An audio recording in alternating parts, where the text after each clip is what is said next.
Equipment, Bridget M. Photography, Edward Jones Financial, Dakota Sprinkler, and Sioux Nation. Empty backfield again. Keenel's right up the middle on the design run. All the way through. Keenel's 25, 20, 50, 10, 5. Touchdown, 50-yard run for Keenel's. 2 minutes to go, and the Governor strikes first here this evening. Your Governor Athletics is also brought to you by First Dakota National Bank, Gales Gas, Service Master, Gateway Ford, Lincoln, and Toyota, Purist Foods, Kathy Sunshine Properties, All Pro Towing, and Pierre Dental Clinic. Cross comes in, a shot to goal scored right over to Ryland Derry. What a pass from Cole Peterson. And Ryland Derry is there just to get the foot on it and redirect it into the goal, and the Govs lead it. Governor's Athletics is also brought to you by Olson Plumbing, Lamb Motor, Midwest Cooperative, May Adam Law Firm, Oahe Federal Credit Union, the Association of Weed and Pest, and Fisher Round.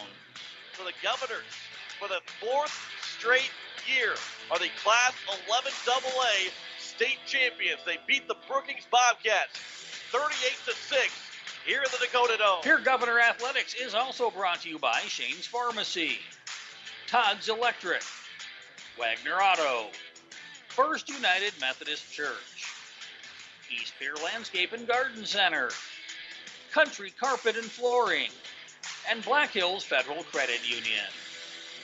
And now, with the call of today's game, here's award-winning KCCR Sports Director, John Winkler.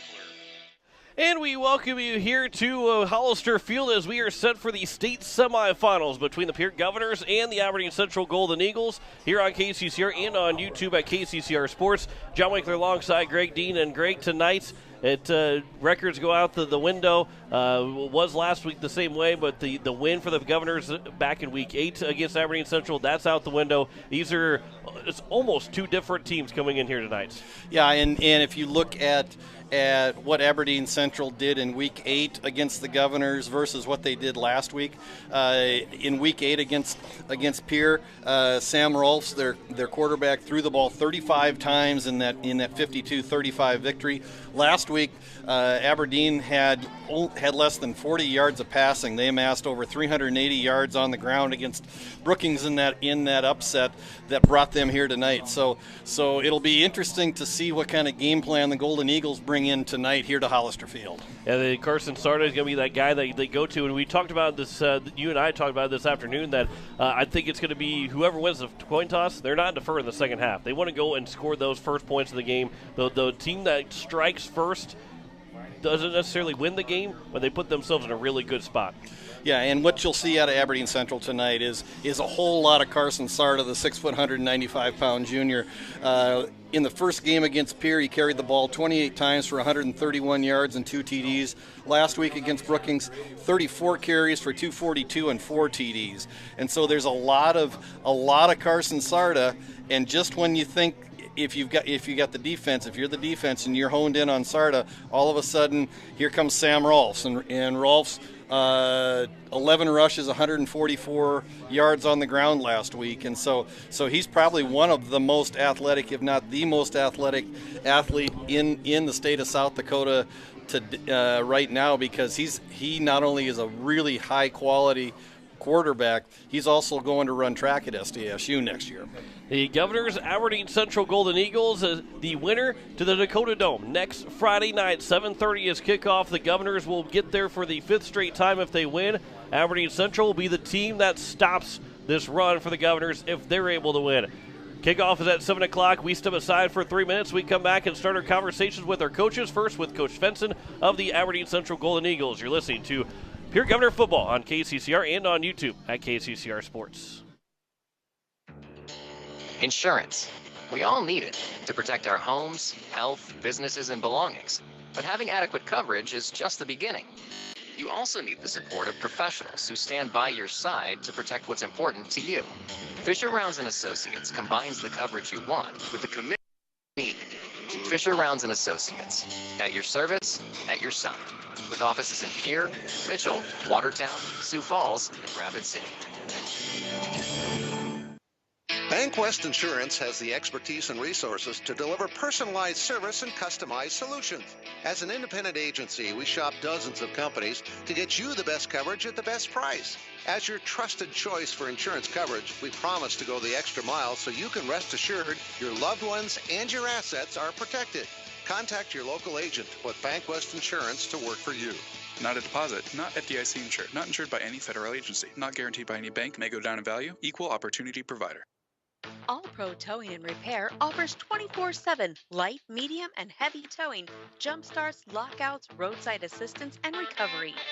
The All Pro Towing and Repair team of professionals offers prompt, courteous, and top-notch services to Central South Dakota. If you find yourself in need of a tow, jump, or lockout, contact All Pro Towing and Repair, 605-669-2075. That's 605-669-2075. Pictures are memories we want to last forever. For those special times, call Bridget M. Photography, a unique boutique photography studio offering family portraits, children, seniors, and even your pets. They're available for weddings, commercial events, and sports photography. Stop in and visit their studio in Pierre or look over their website at bridgetmphoto.com. Pictures and memories that will last forever. Photography in Pierre. Building a home. It's the biggest investment most of us make in a lifetime. Not to mention, it's a decision that, well, you pretty much live with day and night. The quality of the workmanship stares back at you like a reflection. It also affects the value of your investment. Choosing the right contractor is critical. Kruger Contracting is that contractor. Call 222-2523. Quality workmanship and materials completed on time. Kruger Contracting. In a word, quality. Call 222-2523. Sioux Nation in Fort Pierre is a proud supporter of area athletes and their fans. Sioux Nation of Fort Pierre knows it takes hard work to achieve success in sports and the support of great people. That's why Sioux Nation of Fort Pierre is the place for all of your feed, seed, animal health, and grilling needs. They work hard for the community and are thankful for the support of their great customers. Visit Sioux Nation in Fort Pierre, 504 Deadwood Street. Sioux Nation supports area athletes. As we welcome you back to the pregame here on KCCR and on YouTube at KCCR Sports, as it is getting close to the state semifinal between the Pierre Governors and the Aberdeen Golden Eagles, and Coach Benson is joining me here as we get set for this game. And Coach, before we start talking about Pierre, let's talk about the excitement. I know it's kind of worn off, and you're ready for this game tonight. And it's not about just getting that game win against Brookings, but talk about that win against Brookings. How special it was of a night for you guys to get that job done. Yeah, I mean, it was obviously a fun night for our kids and our fans to get that win. No one expected us to win. We still have a great belief in ourselves as a team that we can go out and just do our very best and compete, at a high level. But we have to learn to play complete ball games, and I think we finally did that last week. And we just focus on ourselves and just trying to get better every week. That's all we're trying to do around here. That's a pretty good segue to start talking about this Pierre Governor team, because you guys saw them back in Week 8, and it was a tale of two different games. The first quarter and a half, it was 32-0 in Pierre favor. It looked like it was going to be a blowout win for the Governors, and all of a sudden you guys started to chip away, got back within 10. Was not a win for you guys in that game, but there's a lot of good and a lot of learning to take from that game to try and knock off the Governors here tonight. Yeah, the Pierre coaching staff, they do such a good job. I mean, they prepare well. They have their kids ready to go, and we have the utmost respect for how they run the program over there and how they play over there. Pierre's got aggressive style with their offense, and obviously the key to all that is their quarterback. He does such a fantastic job, and that'll be a key, obviously, for tonight to keep him in check. And if we can do that, we'll have a chance at the ball game. If we can't do that, then we're going to be in trouble all night long. And so, I just think offensively they're really explosive. Defensively, they get after your tails really well. They get off the ball really well. Linebackers move really well, and secondary does a good job of staying on top of things, not letting anything get behind them. And so, I mean, overall, I think Pierre's a good, solid football team. we've got to play our very best just to be in the ball game tonight and have a shot at it. Well, and one of the things that I think, watching a little bit of the first game against Brookings and then your last game against Brookings, that you ran the ball a lot better, and that's something that when you guys started to make that comeback against Pierre, you started to run the ball really well. What I mean, obviously, it's a kind of a question that is an obvious answer, but just how dangerous can a team that is able to run the ball and throw the ball like you guys, just how dangerous can they be in any given game? Well, I just think our kids are, we put in new schemes on both sides of the ball, and our kids are still, we're still learning some concepts. We don't have everything that we could put in, like, for example, offensively, we don't have the whole playbook in because we have to get certain things down before you can go to the next step. And, we feel like our kids have mastered some of those steps and mastered some of those concepts. Light bulbs are coming on, and as a result, we're getting some better play, and things are looking a little bit better. And we just got to continue to, to do that. Like I said, we're just focusing on ourselves and trying to get ourselves better as we prepare for Pierre. This is a Pierre Governor team. I know you just mentioned getting yourselves ready for the game, but this Pierre Governor team threw for almost 400 yards, or actually around 350 yards against you guys the first time. But playing them in Week 8 and now coming back in what would be Week 11, not that far a difference. How important is that you've played them so recently compared to all the way back at the beginning of the season? Yeah, they're still kind of fresh in our minds a little bit. The quarterback torched us for all those yards throwing wise, and obviously we're gonna have to make some adjustments there, and we'll put some things in that we feel like we can utilize and adjust to and see how that works out for us. But like I said before, we've got to keep it. I think he's the key to the whole ball game. If we keep him in check, I think we have a shot at winning the ball game. If we can't keep him in check, it's gonna be really tough for us. Well, what's a key factor into being able to keep him in check in this game? I just don't think you can let him run around back there and just, have all day and just kind of pick you apart and do your thing there. That's one thing. We got to give him different looks and put some different kind of pressures on him. And sometimes we do, sometimes we don't. And just make him, guess at what's coming at him and not really give him a full read before the snap of the ball. You guys have gotten that first upset, now need another upset to get the state championship.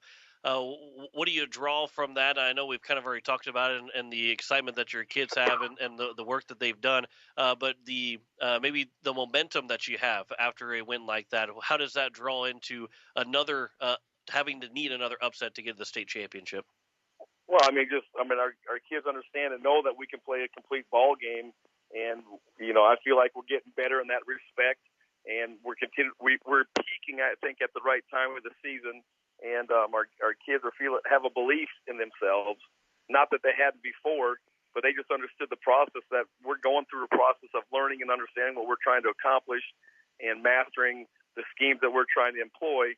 But they've always had a belief in themselves, and I think that belief, the fire in their hearts, and that part of the game is definitely growing to a big flame instead of a small one.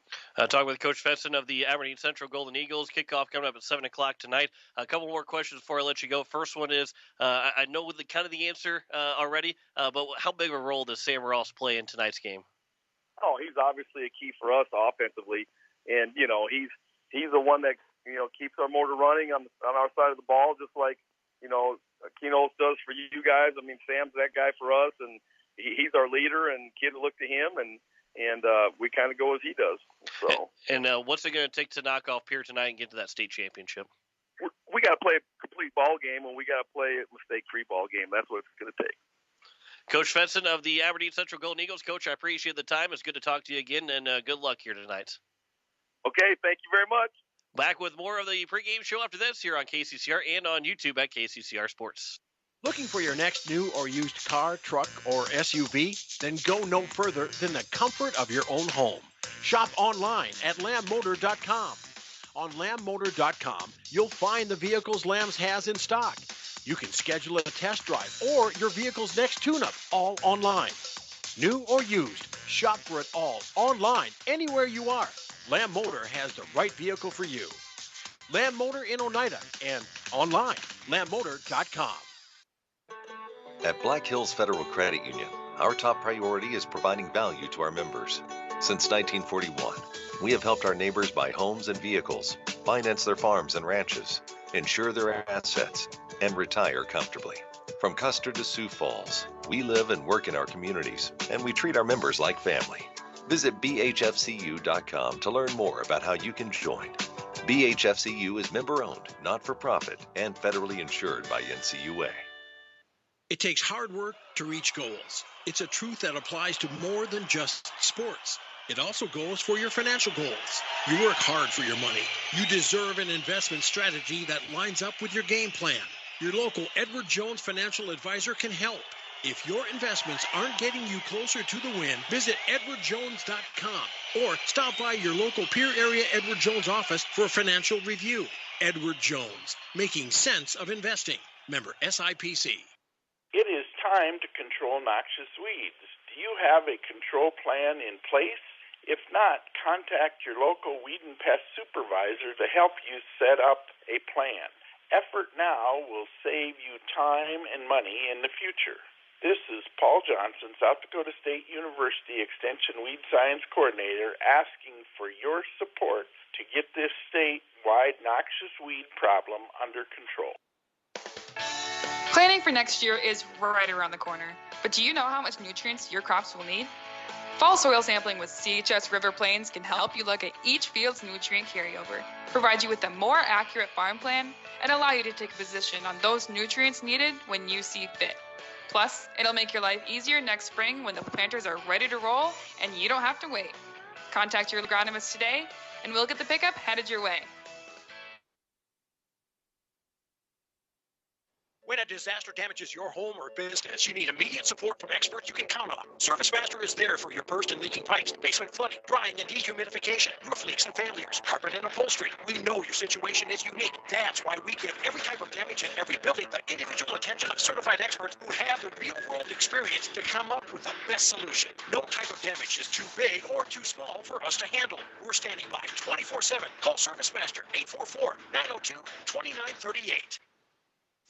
As we welcome you back to the pregame show here on KCCR and on YouTube at KCCR Sports. Joining me is Coach Steve Steele of the Pierre Governors as they get ready to take on the Aberdeen Central Golden Eagles. 7 o'clock kickoff here at Hollister Field. And, Coach, it's got to feel good before we get into this game. It's got to feel good to be at home here again tonight and have that home crowd cheering you on in a game, in a state semifinal game where going into the state playoffs, it wasn't guaranteed to be at home this Friday. Yeah, it's definitely just good to have your home crowd there supporting you, and more of your home crowd, I guess, because obviously we travel well, but we'll still have more people obviously at our home field. So really good just to have that extra nugget there supporting us, an extra thing in our favor as we try and get back for the 5th year in a row here. Aberdeen Central comes in. They knocked off Brookings 42-34 last Thursday to get to this spot as a 7 seed. They're not a 7 seed as you might have seen from years past in 11 AA. This is a 7 seed that earned their spot to be in this opportunity to play you guys as a 3 seed. What did you see from that win last Thursday, what they did so well against Brookings? They played extremely physical. In terms of the hammer and the nail, they were definitely the hammer in that football game. Their running back had an outstanding game. I think they gave him like 35 carries. So, he was a workhorse for them. Their quarterback still had, they gave him his 10 or 12, and he made a lot out of them. He scored a couple touchdowns, and he was their big play threat. So they kind of used that thunder and lightning concept of, let the running back pound on you, and then we'll pull a fast one and try and get our quarterback into some space. So we've got to make sure that they don't get a lead. Leading the ball will be really tough, just because, like I said, they do a really good job of, just moving the chains, being patient, and, taking the possessions and cutting them in half. And that game last back in week 8 when you guys knocked off Aberdeen Central at Aberdeen Central, it was a tale of, we talked about it, Coach's Corner, a tale of 2 different games where you guys were up 32-0 early on. Aberdeen Central started them out a comeback, ended up being a 10-point lead at the closest. But there's a lot to take from, and the things you did well at the beginning and the things that Aberdeen Central did well later on in that game that really probably gives you, and probably both teams, a lot of film to watch to see what you did well and what you didn't do well. Yeah, and it's one of those ones kind of like we talked last week where I think, both teams have to watch and really scrutinize that game for adjustments. Obviously the defenses both have some different things they could do differently, but the offenses need to do the same thing and plan on what adjustments the defense is going to make. You can't just say that, the Aberdeen's D is going to come out and do the same thing. So we just have to do the same thing, So we've had to really make sure that we're kind of trying to figure out what we think they're going to do, what we think they can do with their personnel. And it's also playoff time. They didn't have any two-way starters the last time we played them. Who's to say they don't put their best 11 people and leave them out there the whole game this year or this week? Well, and one thing that you guys will have different in adjustment for defense is Gavin Stotts is back. Brady Getz is back. That didn't play in those games in Week 8. Christian Bush, you want him to hopefully all those guys will be healthy throughout the entire game. But Bush went down with an injury in the middle of that game as well. But for those guys defensively, having Gavin Stotts and Brady Getz in defensively is a huge adjustment right away without even actually looking at film. Yeah, just being healthy in general this time of year is such a blessing, I guess. And really any time of the year, this is really the healthiest we've been. We should have all of our starters that we would anticipate having. We haven't had to fill anyone in. So, it's a really good position to be in at this point of the season. Obviously that's a huge thing in AA football where you play as many people both ways as you do to have everybody available to play and not even just to start, but to continue to keep that rotation going. So, we definitely feel good about where we're at there. For your offense for tonight, obviously the passing game has been good. Just catch the football, and this passing game is as good as it gets in the entire state. How important is that running game again here tonight to try and maybe establish early on?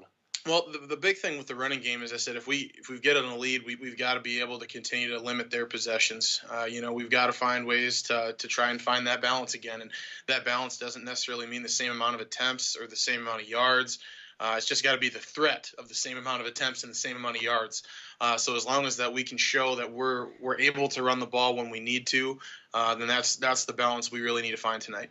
As we get ready for this game here again, 7 o'clock kickoff, another opportunity to make the state championship for you and for this team to be able to do something like this, to play at home in the state semifinal, to have an opportunity to win this game and advance to a state championship. What does that mean?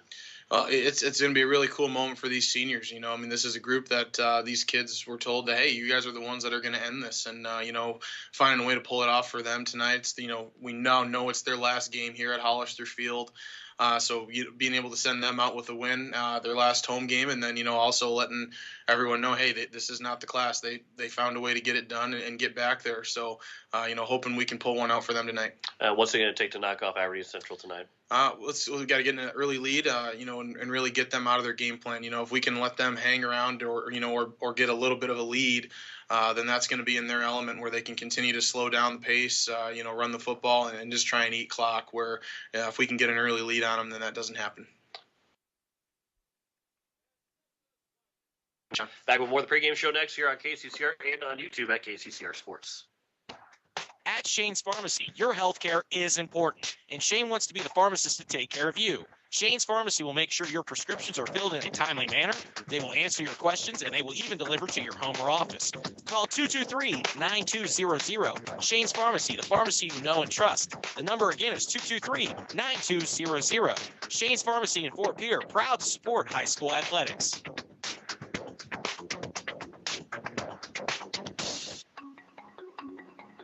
Let Country Carpet and Flooring help you update your home or office with the latest fashion trends. With over 30 years of experience, we can help you find the right flooring or window treatments for your needs. Stop down to 414 East Sioux Avenue or call for an appointment at 224-9297 for your free consultation and estimate. Go Govs! This fall, sip on a warm, soothing apple cider and bathe in the radiance of the changing colors before you smash that hot mug on the driveway and join First Dakota to bank some noise for fall sports. Stop for goal line stands, holler for a game-winning ace, and go berserk for a chip in from the rough. Let's give the home team all we've got. Bank some noise with us at First Dakota National Bank. Open a new account online today at firstdakota.com, member FDIC. Faith Lutheran Church prays for God's blessings to all of our athletes and their families. We're proud of the commitment and dedication that you give to your team. We would love for you to join us and celebrate the successes that God gives to us on the field, in the classroom, and throughout our lives. You can worship with us at Faith Lutheran Church on Sundays at 8:30 and 11 a.m., on Wednesday evenings at 7 p.m., or you can watch online at faithluth.com/livestream. The lawyers at the May Adam Law Firm in Pierre know how important your families are to you. If you've been putting off getting your affairs in order, know that the May Adam Law Firm is available to counsel you through your questions and help you get the documents in place so that you've made your loved ones secure. Call them at 224-8803 and they can chat with you about how to document your concerns and care for your family. We're all in this together, and the May Adam Law Firm is ready and able to help. The frigid air of winter and the blistering heat of summer can really put a dent in your pocketbook. The gang at Weatherall Roofing and Insulation in Pierre say, just foam it. Saving money on your energy bills is what it's all about with Weatherall Roofing and Insulation. Let Weatherall Roofing and Insulation help you save money with their custom spray foam or blow-in fiberglass insulation. Call 224-7982 for a free estimate. And remember, just foam it. As we welcome you back here at Hollister Field as we are getting set for kickoff between the Pierre Governors and the Aberdeen Central Golden Eagles in the state semifinal matchup. John Wickler alongside Greg Dean. Greg, before we get things underway, I think one thing that we didn't talk about before we got going, and I think Coach Shields touched on a little bit, is that Gavin Stotts is back in the lineup. He did not play against Aberdeen Central. Christian Bush, who was hurt, he's back in the starting lineup again. Brady Guest did not play. He's also in the starting lineup. Those three guys aren't necessarily the key to get the job done, but they certainly help being in the starting lineup. Well, and what they do is those are kind of your foundation guys. I mean, Getz and Bush, starters and key returners on your offensive line, and then Gavin Stott, your leading tackler on the defensive unit. So having all three of those guys back, that's huge. A healthy Matthew Hansen back in the receiving corps after he had some injury issues over the last couple of weeks. That's going to be a big plus for the Governors. And like Coach Steele said, they're about as healthy as they've been all year long, and that's a huge plus for the Governors in Week 11. Yeah, Matthew Hansen back in the starting lineup after not playing last week, dealing with concussion symptoms. The Governors and Aberdeen Central Golden Eagles coming up here after this. So you're back in 3 minutes with kickoff. You're listening to Pierre Governor Football on KCCR and on YouTube at KCCR Sports. Confidence, professional care, experience, and diverse care for all ages are what you should be looking for in dental care. And that's exactly what you'll receive from Dr. Monty Bechtold and Dr. Murray Thompson at Pierre Dental Clinic. You can expect friendly, caring staff who are concerned about your dental health and offer you complete confidence with routine checkups, early morning appointments, emergency treatment, and the latest in dental technology. Local dental treatment, all at Pierre Dental Clinic. Call 224-5355 or stop by their office at 640 East Sioux Avenue in Pierre. Gateway Ford Lincoln Toyota in Pierre still wants your trade or your spare vehicle, and we're willing to give you top dollar, and we'll throw in an additional $250 Pierre Pride dollars. Sell us your car, and Gateway Ford Lincoln Toyota will give you an additional $250 Pierre Pride dollars. Trade in your vehicle for a new or different one, and Gateway Ford Lincoln Toyota will give you $250 Pierre Pride dollars. Gateway Ford Lincoln Toyota at 518 East Sioux Avenue in Pierre. Call 605-224-7378 and visit GatewayFordToyota.com. At Purist, we play to win, which led to being named the most innovative food company in 2021. For over 30 years, we have worked to develop the highest quality piece for plant-based protein on the market, which is sourced from several South Dakota farmers. Our alliance with farmers allows us to build a safe and secure food supply in the United States. Join our Herald production team and make moves, because at Purist, it's not just a job, it's a career. Apply online, PURIS.com. Purist. Born and bred in the USA. Wondering what to do with the pitted and rutted drive? B&B Equipment will get you covered. Wanting to put something down the ground? B&B Equipment will put a hole in your project. Need to even up that property? B&B Equipment can fill that need. B&B Equipment can deliver all your gravel and material needs. B&B Equipment is here for all your excavation needs. Contact B&B Equipment, 224-6727, a contractor here for you. That's B&B Equipment, 224-6727. Innovation. It's right here. Avera St. Mary's Hospital keeps care local for you and your family, offering comprehensive care that has earned 4 out of 5 stars by the Centers for Medicare and Medicaid Services in hospital performance and safety. Avera St. Mary's world-class care is further supported by advanced technology, 2-way video e-consults, 3D mammography, and a state-of-the-art birthing center, so you and your family don't have to go anywhere else, because innovation lives right here in Pierre.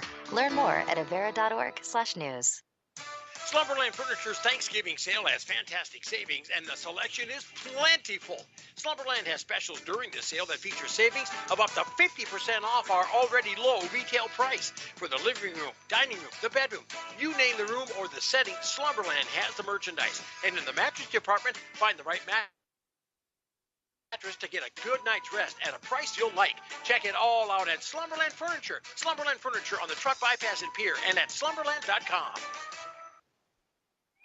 As we welcome you back here to Hollister Field, as we are getting set, coin flip has just taken place. The Governors won the toss, but they do elect to defer. So throwing a curveball into what I was thinking was going to be the case is that we're going to see whoever won the coin toss was going to go take the ball first. So Aberdeen Central will get the ball first. They're going to try and go down and score, and something that worked for them last week, Greg, against the Brookings Bobcats, was taking the lead and never relinquishing or never trailing. It was tied or Aberdeen led. They never trailed in that game. They're going to try and do the thing. First thing here tonight is go down and score in their first drive. And I think what this says is that Coach Steele and Coach Lewis and the rest of the staff have a lot of confidence in the Governor defense's ability to shut down Carson Sarda and Sam Rolfs. And then we didn't talk about their two key receivers, Jackson Merksbauer, the 6'3", 170-pound senior wide receiver, and then Alec Vogeley, the 6'5", 205-pound senior tight end.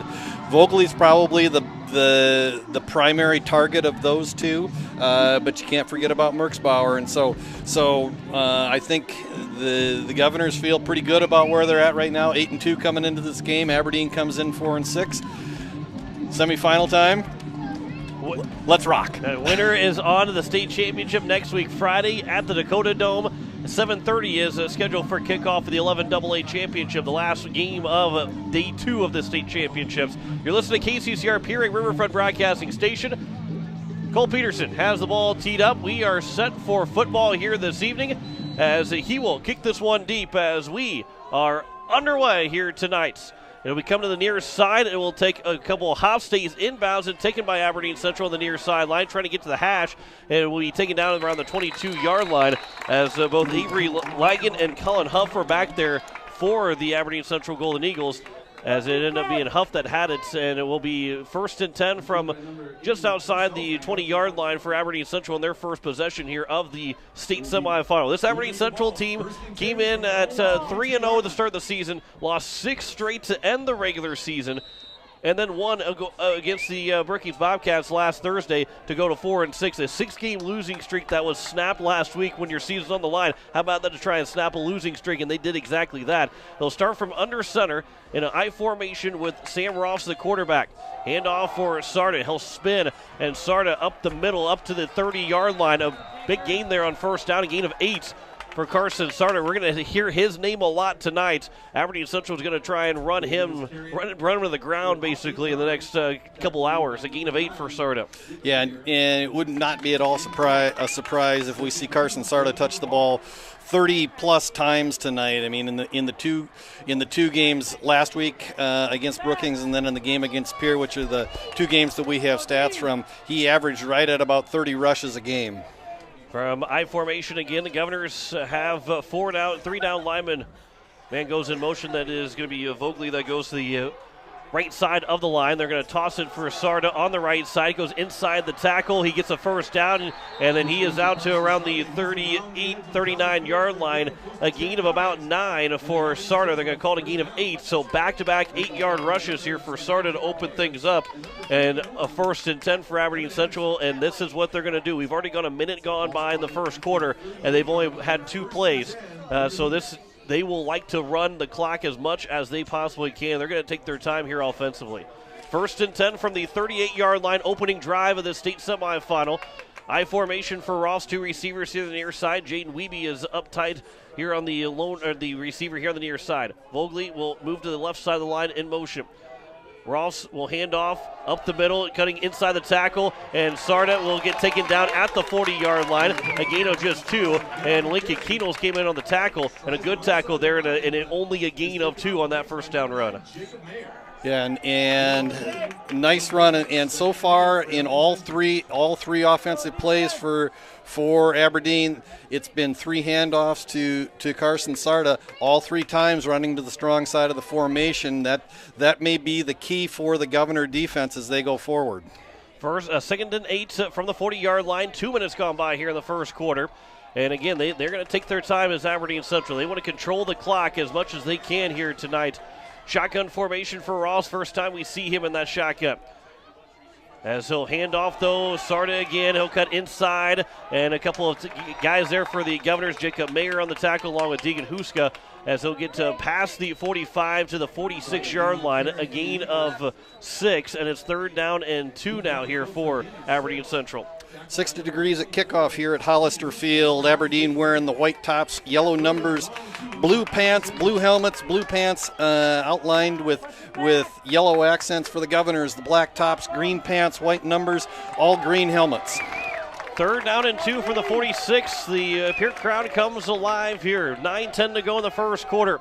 Shotgun formation for Ross. He's going to look to pass on his first attempt. Throws to the near side. The catch is made. He goes off of his man, and instead of maybe going to the house, Jaden Wiebe tripped him up, and then the tackle was made by number 8, Gavin Stotts. But good for enough for a first down, and it will go to the 39-yard line in Governor territory. Mason Huff on the reception for the Eagles, 6 foot, 170-pound senior, and so the Eagle offense is clicking here on this first drive all the way down inside Governor territory, now down to the 39 with 8:45 to go here in the first quarter. It's a gain of 15 on that catch for Mason Huff. 1st and 10 for the Governor, 39-yard line, 8:37 to go here in the first quarter. As this drive is already 3.5 minutes old, and Aberdeen Central is looking to move things down the field. That one's going to be a false start. It's on the far side of the line.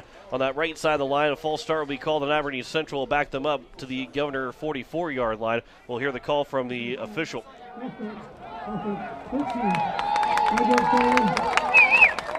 And that is Vogley that gets called for that false start. He had 5 catches against the Governors for 84 yards and a touchdown.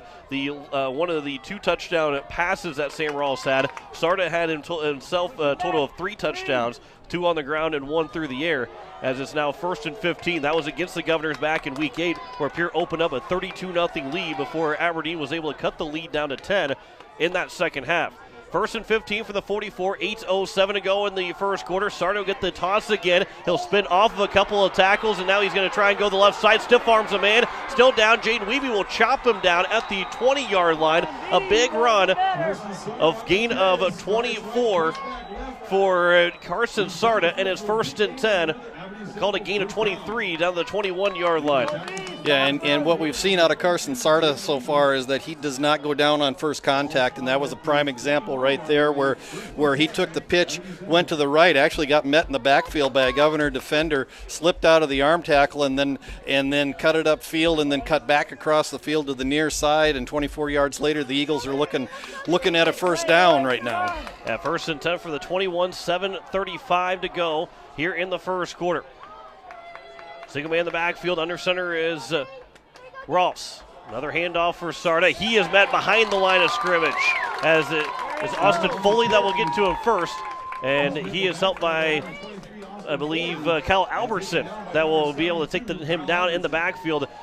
And we're going to call no gain. It's still at the 21-yard line. So the first non-positive play for Aberdeen Central here in this first drive, as it's now going to be 5 minutes of a drive here to open up this ball game. 7 minutes to go in the first quarter, and Aberdeen Central is methodically taking their way just a yard outside the red zone. 2nd and 10 from the 21 here in the first quarter. 2 receivers far side. Aberdeen Central, Rolfs under center, I formation. He'll hand off for Sarda. He'll be wrapped up and then thrown back. He's going to maybe pick up a yard as it'll be 3rd down and we'll call it 8 from the 19-yard line.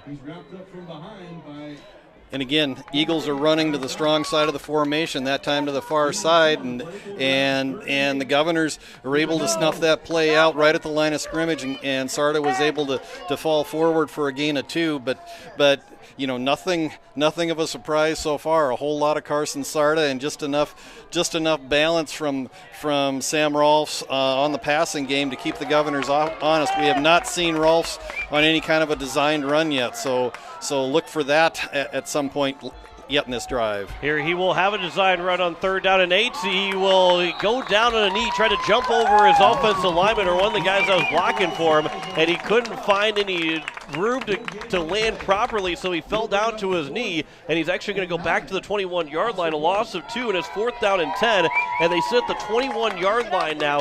What do you do in this spot here from the 4th and 10 for the 21? You're looking at about a 38-yard field goal attempt, probably out of the range of Tatum Brownson.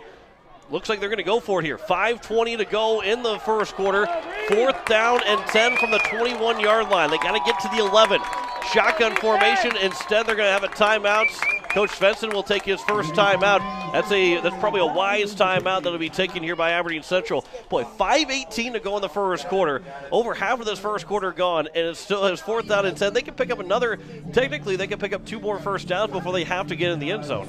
Yeah, and just again, not much of a surprise in terms of a game plan from Aberdeen. Just a whole lot of Carson Sarda, and it's just kind of a smash mouth old school football. It's turnaround pitch, turnaround handoff to Sarda, run to the strong side of the formation, and it's really just Aberdeen saying, here's our best, give us your best, and that's really all it boils down to right now. So again, the thing you've got to remember, especially in a situation like this at 4th and 10, is Aberdeen's got enough other athletes. Sam Rolfs is a really good athlete, and he's the kind of athlete that just when you think you've got him penned up, he can break away and he will make plays out of nothing. And then they've also got the 6'5" Vogely who can go up and get balls, and then Merksbauer at 6'3". So they got a couple of tall receivers that can make plays as well in a situation like this where it's 4th and 10. It could be the 10th play of the drive. They've had 8 running plays, 1 passing play, but what makes them dangerous is that Sam Ross is a good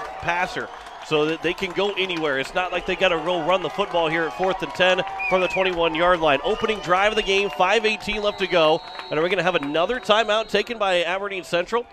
I believe that they're going to call another timeout here. Can you call 2 timeouts in a row? I believe you can. Yeah, in high school you can. I think in high school, yeah. The NFL is the only one that you can't do that. Even in college, you can burn all 3 timeouts trying to ice the kicker. But again, with 5:18 left to go, this is a big play. Even though it's the first quarter, opening drive of the game, it's a big play here. 4th and 10, because the Governors chose to be on defense first, and Aberdeen Central says, wait a second, you want to go after what you saw us do last week against Brookings and never go down in that game? You're going to put us on the field first, and a big challenge, and one of these teams are going to get a lot of momentum out of this first possession, especially with only 5:18 left to go in the first quarter. So, and Aberdeen Central is down to just 1 timeout the rest of this half. That might come into play late in the second quarter. So, yeah, and when they came to the line out of that first timeout, Sam Rawls clearly saw something in the Governor defense that he did not like, and just immediately turned around to the referee and said, we need another timeout. So it's 4th and 10 again from the 21-yard line, moving from right to left. 5:18 to go here in the first quarter. Ross is going to look to pass. He's looking to his left. He pump fakes. Now he throws over the middle. The man fell down and in the end zone for a touchdown. Jacob Mayer fell down, and in the end zone are the Aberdeen Central Golden Eagles. They strike first with 5:12 to go here in the first quarter. As Alec Vogely, and Vogely has got his second touchdown in as many games against the Governors receiving. This one comes up 21 yards. Yeah, and just a post route, and unfortunately for the Governors, Jacob Mayer fell down, and that allowed Vogely to have some space. And Vogely, like we said, is their primary receiver, and that was probably the first progression that Ross was looking for. And so when he broke open, it was a pretty easy pitch and catch from there. So the Governors trail 7-0 after the extra point is good. We step aside for 30 seconds. You listen to Pierre Governor Football on KCCR and on YouTube at KCCR Sports. Most of us already know that Gales Gas of Pierre is the place to call for propane. They offer an automatic fill plan so you never have to worry about running out of propane. They accept debit and credit payments or a budget payment plan to spread out the cost throughout the year so you never have surprises when you get your bill. For delivery, convenience, and great customer service, call Gales Gas at 224-5518. That's Gales Gas at 224-5518. It was a 10-play drive that took over 6 minutes, almost 7 minutes off the clock, as they went 78 yards at Aberdeen Central, and they strike first with 5:12 to go here in the first quarter, and they lead at 7-0. A 21-yard catch from Alec Vogley. That pass came from Sam Ross. So it will be the Pierre Governors now to go on offense for the first time, and boy, it feels like that offense. I know some guys go both ways, including the quarterback Lincoln Keenels, but the rest of that offense who doesn't go both ways, they got to feel like they've been sitting on the sideline forever, waiting to get on the field for the first time here tonight. So we'll see how the Governors respond. They got their nose bloodied a little bit after that first drive, and we'll see if they can respond here with 5:12 to go here in the first quarter. Dane Brownson will kick things off here as this going to be a short kick coming up for it. The Governors will have it at the 25 to the 30, here to the 35, and spinning around is Jacob Mayer all the way down to the 38-yard line. A good return there from Jacob Mayer. I think that might be his first one of the season, but a good return and a good field position here for the Governors to open up their first drive of the game. Lincoln Keenels will come out, and he broke records last week. He can break more records. He's going to break a lot of records by the time he's done here, but he's thrown so far for over. He's only an 151 yards away from 3,000 yards passing and 5 touchdown passes from 40 touchdowns on the season. A handoff for Brock Bozier into the first carry of the ball game here for, that's Jaden Wiebe that'll get the first carry. And Jaden Wiebe will pick up a couple of yards. So Wiebe, although Lewis was the starting tailback, it is Jaden Wiebe that gets the first carry, and it will stay out there for the next play. A gain of 5 to the 43-yard line. Wiebe coming in yo-yo motion, coming off the far side, got past the center, and then turned around. The snap happened, took the handoff from Keenholz and made 5 yards out of it. Keenholz will roll to the right, throws for Jack Merquan. He'll make the catch at the 49-yard line, a gain of 6 and enough for a first down. And the Governors will have their first down just 2 plays into this drive. And that's just how the Governors operate, just real quick on the offense. I mean, real fast-paced, real high-flying kind of offense. And you can see that Aberdeen is really respecting this Governor pass game. They're dropping 3 linebackers. Their 2 safeties are 15 yards off the ball right now. Again, the Governors, so far this season, their running game has not been there. They've had one game where a running back other than Keenels has got over 100 yards. A design run for Keenels on a quarterback draw. He's got enough for a first down, crossing midfield. He'll get pushed the pile forward out to the 35-yard line. A big gain, but I believe there is an Aberdeen Central Golden Eagle that's down right now. And that'll probably stop play here in just a moment, and it will. But a big gain there for Lincoln Keenels in that first down run. And that's the kind of play that the Governors will be able to exploit because with Aberdeen only putting 7 in the box and dropping those 3 linebackers, the Governors are able to create a lot of space in that first level, especially when those safeties are dropping 15 yards off the ball right at the snap. And so this might be a big night for Lincoln Keenholz, especially on the ground. We don't know who that Golden Eagle player is, or maybe it's either, I think it's either Montana Parmley, the 6'3", 180-pound junior defensive end, or Casey Vining, the 6', 225-pound junior nose tackle. So as they tend to him, we will step aside for a minute, come back with more. You're listening to Pierre Governor Football as they trail 7-0 Aberdeen Central in the first quarter. Back in a minute, you're listening to Pierre Governor Football on KCCR and on YouTube at KCCR Sports. No one likes to have electrical problems, but when they happen, call Todd's Electric at 223-2518. With over 28 years of experience, Todd's Electric can handle any type of electrical problem, whether it's residential, commercial, or agricultural. Their knowledgeable staff knows and understands the importance of your home, business, or ag facility and are prepared to help. Call Todd's Electric at 223-2518. That's 223-2518. Todd's Electric, serving the Pierre and Fort Pierre areas. The line to power. Keenels is wrapped up on the first down run. It was Casey Vining that was the injured Golden Eagle, but Keno's on the next play coming out of the timeout. The injury timeout gets nothing as he stopped at the 35-yard line. Going to bring up 2nd down and 10 from the 35 as Keno's had a 16-yard run to open up his first run of the game, but now only will make it 2nd and 10 here from the 35. Shotgun formation, empty backfield here for the Governors. They'll bunch everybody up towards the line of scrimmage. 3 down linemen for Aberdeen Central. Wiebe goes in motion to the right side of the line. Keno's will go the right side, throwing it low, and it will fall incomplete as he was trying to throw Wiebe in just a little bit too low for Jaden Wiebe. And it brings up 3rd down and 10 now from the 35-yard line. Keno's with the roll to his right. The pocket rolls with him, and that's a play that the Governors have used effectively throughout the course of the season. It allows Keenholz to get away from the pressure and use his feet. That time the Eagles had Sam Rolfs, their quarterback, senior quarterback, in coverage on the play. We did not see him in the starting lineup on the defensive side, but he is in the cornerback position right now on the near side covering Cade Kaiser. Empty backfield here, 3rd and 10 from the 35-yard line, 3:23 to go here in the first quarter. And Keno's will barely get the snap away before the play clock ran out. The pass is caught by Jet Zabel to the far side, and he will barrel over another man and get a first down. Jet Zabel picks up on 3rd and 10, picks up more than 10, out to about a gain of 13, and it's a 1st and 10 for the Governors inside the 25.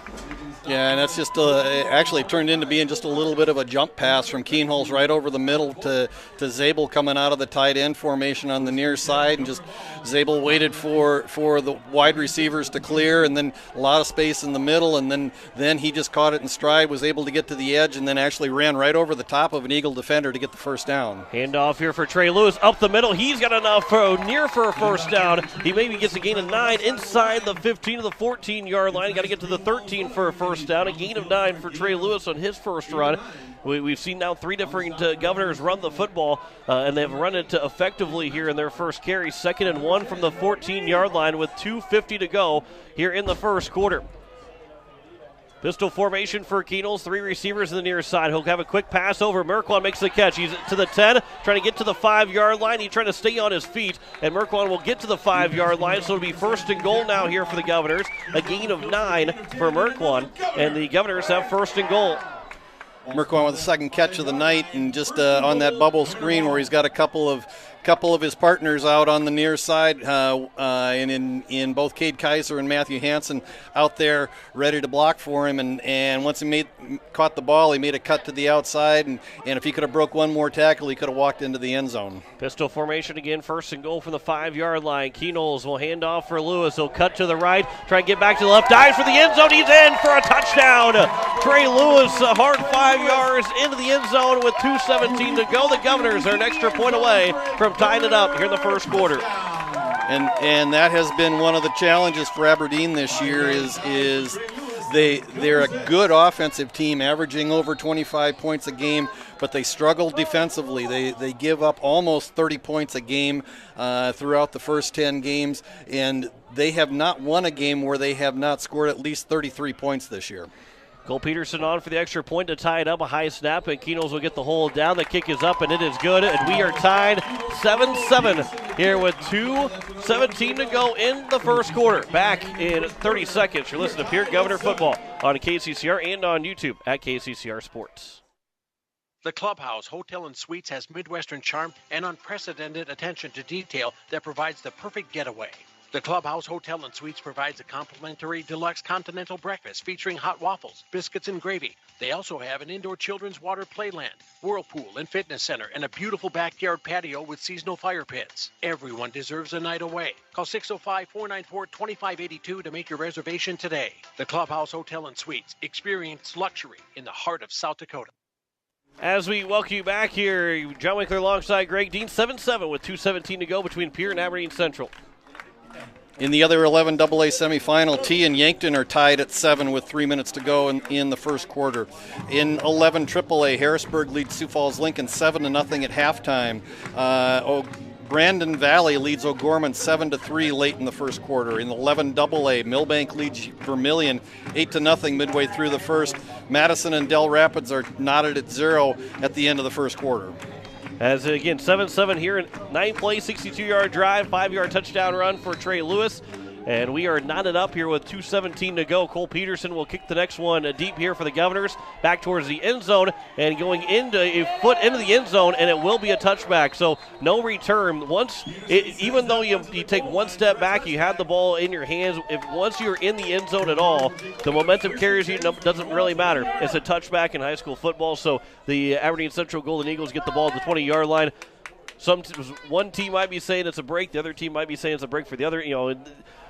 You never know how the play was going to hold out, but safety-wise, they put it to the 20-yard line.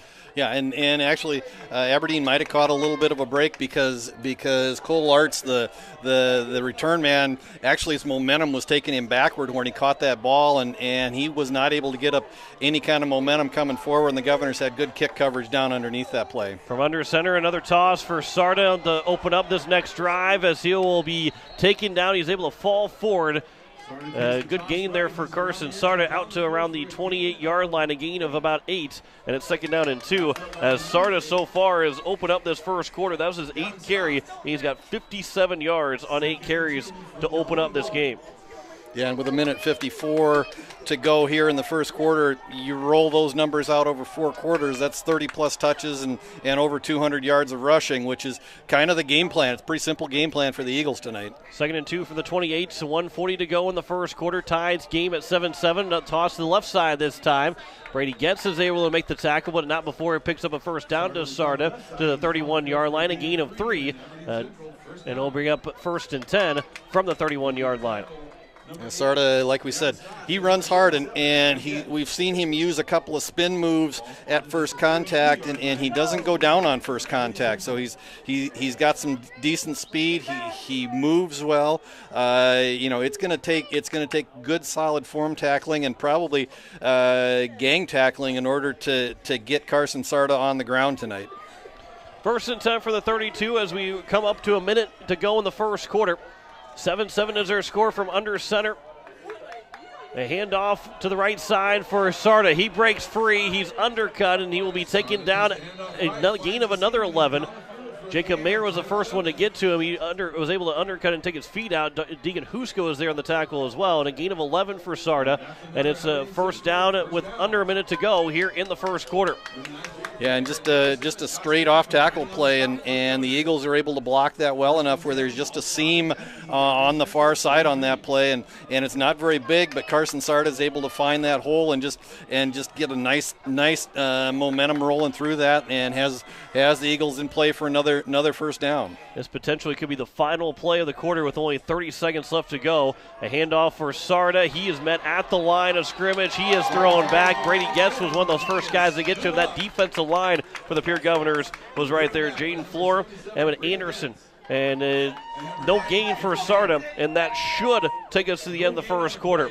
With only 13 seconds to go, Aberdeen Central starting to walk their way to the sideline. The Pierre Governors and Aberdeen Central Golden Eagles knotted at 7 after the first quarter. We're shaping up to have ourselves maybe a lower scoring game, but we have ourselves a pretty good first game through the first 12 minutes. 7-7 is our score. We step aside for a minute. Come back with the second quarter. You're listening to Pierre Governor Football on KCCR and on YouTube at KCCR Sports. Honey, isn't it amazing? What? The sacrifice, the dedication, the grit. I mean, they really set an example, don't they? Oh, well, no question. Today's high school athletes are truly special. Not the athletes. Well, who? The officials. Oh. Today's student athletes are truly special. But there's something pretty great about the men and women who officiate their games, too. Like the way they're giving back to their communities. Officiating is a terrific way to stay in shape, meet new people, and stay connected to the game you love. But the biggest reason of all? We need more qualified high school officials here in South Dakota. And without them, the rest of us would have a whole lot less to cheer about. High school games need officials. High school sports need you. Great call, Rob. Yeah. Interested in becoming a licensed high school official? Go to highschoolofficials.com to learn more and begin the application process.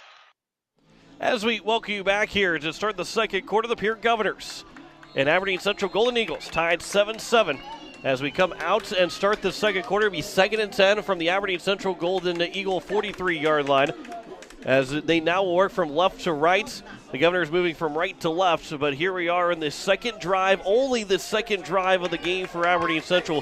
Third drive in total of this game, as it's 2nd and 10 from the Golden Eagle 43-yard line. Shotgun formation for Ross. He's got started in the backfield. Ross will look to pass. He'll look to his right, throws to the near side. The catch is made and taken out of bounds by Lincoln Keenels, as the catch was made by number 80, Selfrank. Drew Selfrank gets his first catch. And it'll go for about a gain of 6 to the 48-yard line. Called a gain of 5, and it's 3rd down and 5. Yeah, just a quick out for Selfrank on the near side. And so the Eagles got themselves into 3rd and manageable after Sarda was stuffed on that first down run by the Governor defense. So it's 3rd and 5 from the 48-yard line. Again, Aberdeen Central is taking as much time as they can here. They got a really rush now here too, because they had Sam Ross is over the sideline, did not get the play. There's only 10 seconds left to go on the play clock as they break the huddle, so they have to move a little bit quicker trying to get this next play off. Under 5 to go on the play clock, as it'll be a design run for Ross, left side. He is taken down behind the line of scrimmage. Diggin Huska got to him, and it'll go all the way back to the 46-yard line, a loss of 2, and it's 4th down and 7, and Aberdeen Central will have to punt the ball away. Yeah, what a great play by Deegan Husker. He just came shooting across the line of scrimmage once Rolf's committed to the run. He just came shooting across the line of scrimmage like he got shot out of a cannon and threw him down for a loss of about 4. As a punt that is not the best punt from the punter, Dawson Holeen, and it will be the 33-yard line is where Pierre will take over. That is a huge stop for the Governors, and they're able to force Aberdeen Central to punt. And now Pierre's got their opportunity to take the lead here. And again, they will get the second half kickoff. I say that with 11:23 to go in the first half, but how that first drive, these first 3 drives have gone, there's not a whole lot of drives left before we get to the second half. 11:23 to go here in the first half. Pierre Governors have their second possession. 7-7 is their score. As Lincoln Keenels went 3 for 4 for 28 yards in that first drive. Keenels with a quick pass, throws it over the top of Kaiser, and it falls incomplete. I don't know if maybe Keenels, Kaiser, and Merquan thought all the 3 of them thought something different play was called, because it looked like it would have gone right to Jack Merquan if he would have stopped, and Kate Kaiser was the one that was looking for the pass. But it is incomplete, and a 2nd down and 10. Yeah, and it was, again, just that designed hitch route bubble screen where that time the pass play was designed for Cade Kaiser. It's just Keenholz actually looked like he was throwing for Jack Merquan, who was the far receiver on that formation. Keenholz will look to pass here on a 2nd and 10. Just throws it a little bit too high for Kaiser. He skips off of his hands as he jumped in the air to try and make the grab, and is now 3rd down and 10. And the Governors need to get it across the 40 to the 43-yard line to pick up a first down, but it is now 3rd and 10. Keenholz now 3 of 6 for 28 yards. This is a big 3rd down play here, because you were able to get the Aberdeen Central offense stopped, got the ball back, and the last thing you want is a 3 and out to put the Aberdeen Central right back on the field on their offense. Empty backfield here, shotgun formation, 3 receivers here to the near side. 3rd and 10 from the Governor 33. Keenholz back to pass. Steps up in the pocket. Now will take off with it. He's going to go to the far side, the right side. He's got enough for a first down. He gets out of bounds, and the Governors have a first down, and a big run for Lincoln Keenholz as he'll get to across the 45 to the 46, a gain of 13 for Lincoln Keenholz. And that was just a designed run. We talked about that earlier, where the Eagles really have to respect the formation when the Governors put 5 receivers in the pattern, and then they drop 4, and then they've got 3 linebackers that are dropping as well, and that creates a whole bunch of space. And if Keenholz can get through that first level, he's got a whole bunch of grass in front of him. That time he was able to pick up the first down and get out of bounds after he picked up the first down. 11:05 to go here in the second quarter, game tied at 7. 1st and 10 from the 46, shotgun formation.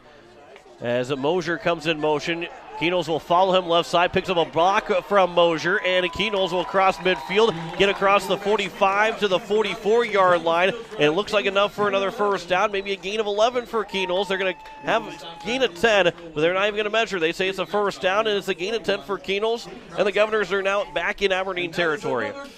And what these designed runs will do is it will force Aberdeen to put their linebackers closer to the line of scrimmage, put more in the box, and that will open up the passing game down the line for the green and black. First and 10 from the 44, 10:37 to go here in the first half. A handoff for Lewis. He'll stutter step a couple yards past the line of scrimmage, and then he's going to get past the 40 to around the 37-yard line. A gain of 7 for Lewis, and a second down and manageable, second down and short here for the Governors. 3 rushes, 21 yards for Trey Lewis. He's got the one game where a running back has got over 100 yards rushing, the only time that's happened so far this season. But the Governors have used 3 different guys running the football, along with Jaden Wiebe and Lincoln Keenel, the other 2 guys. As it's second and 3 from the 37. Handoff for Lewis again. He'll go off of his own blocker, but he's going to find enough for a first down. He's going to get inside the 35 to around the 32, a gain of 6, and enough for a first down for Trey Lewis and a first down for Pierre. But we do have it looks like we have the clock was stopped just to reset the chains.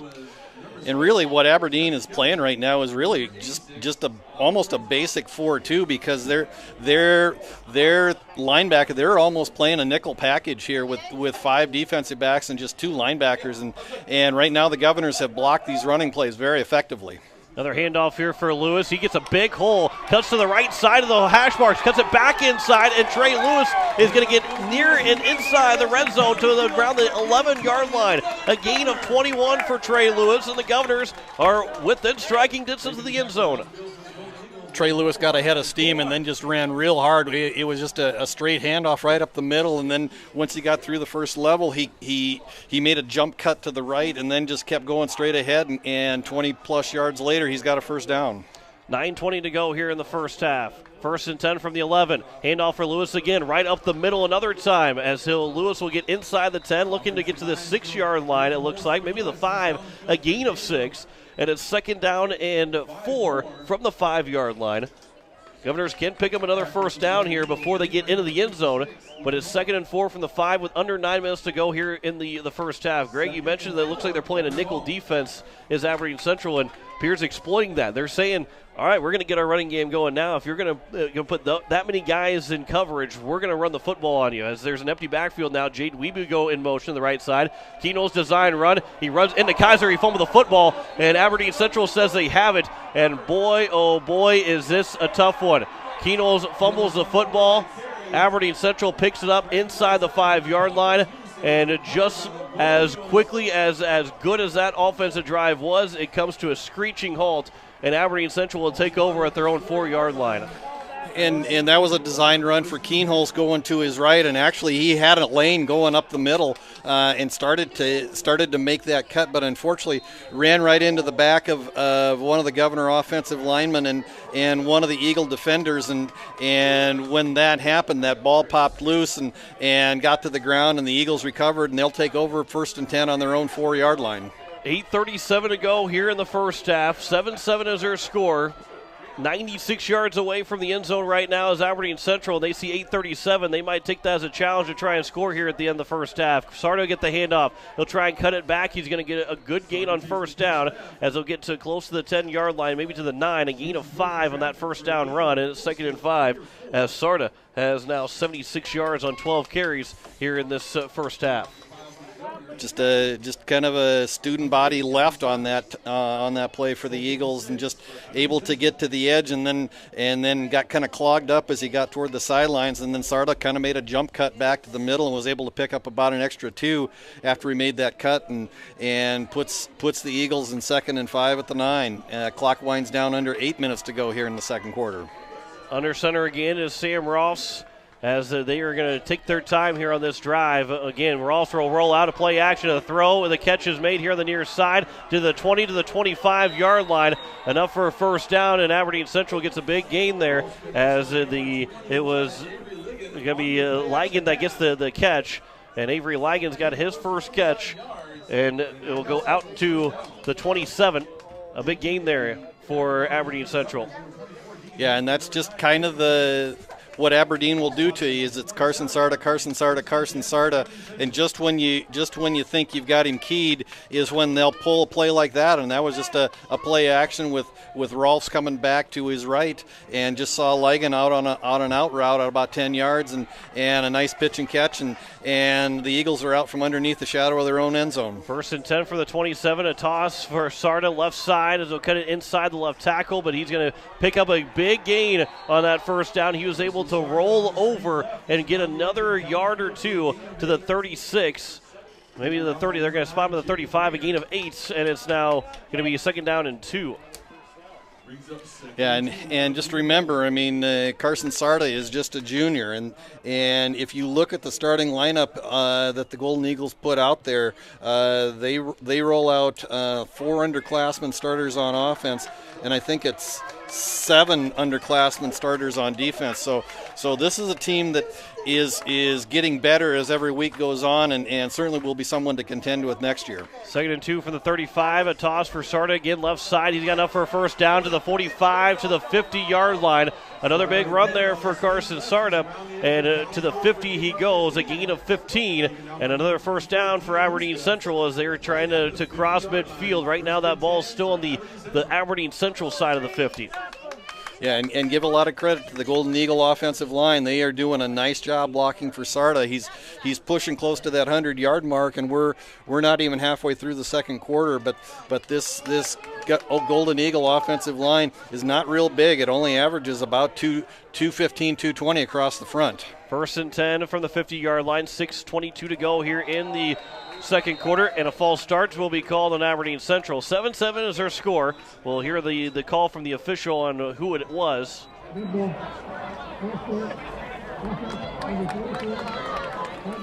As it was Brady Munson that is a call for the false starts. So it's 1st and 15 now from the Aberdeen Central 45-yard line. 7-7 is our score. 6:22 to go here in the first half. The Pierre Governors will get the ball to start the second half.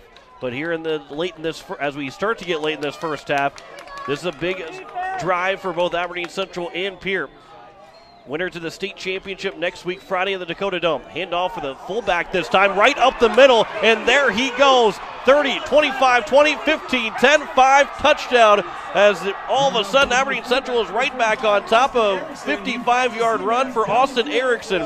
His first touch of the game, and they've played him perfectly to not be in it. I mean, well, there is a flag, probably a sideline warning is going to be called on Aberdeen Central. There's a flag over there around the 21-yard line, but it still should count for a 55-yard touchdown for Austin Erickson. Yeah, and a well-designed play for Aberdeen. Here comes the call.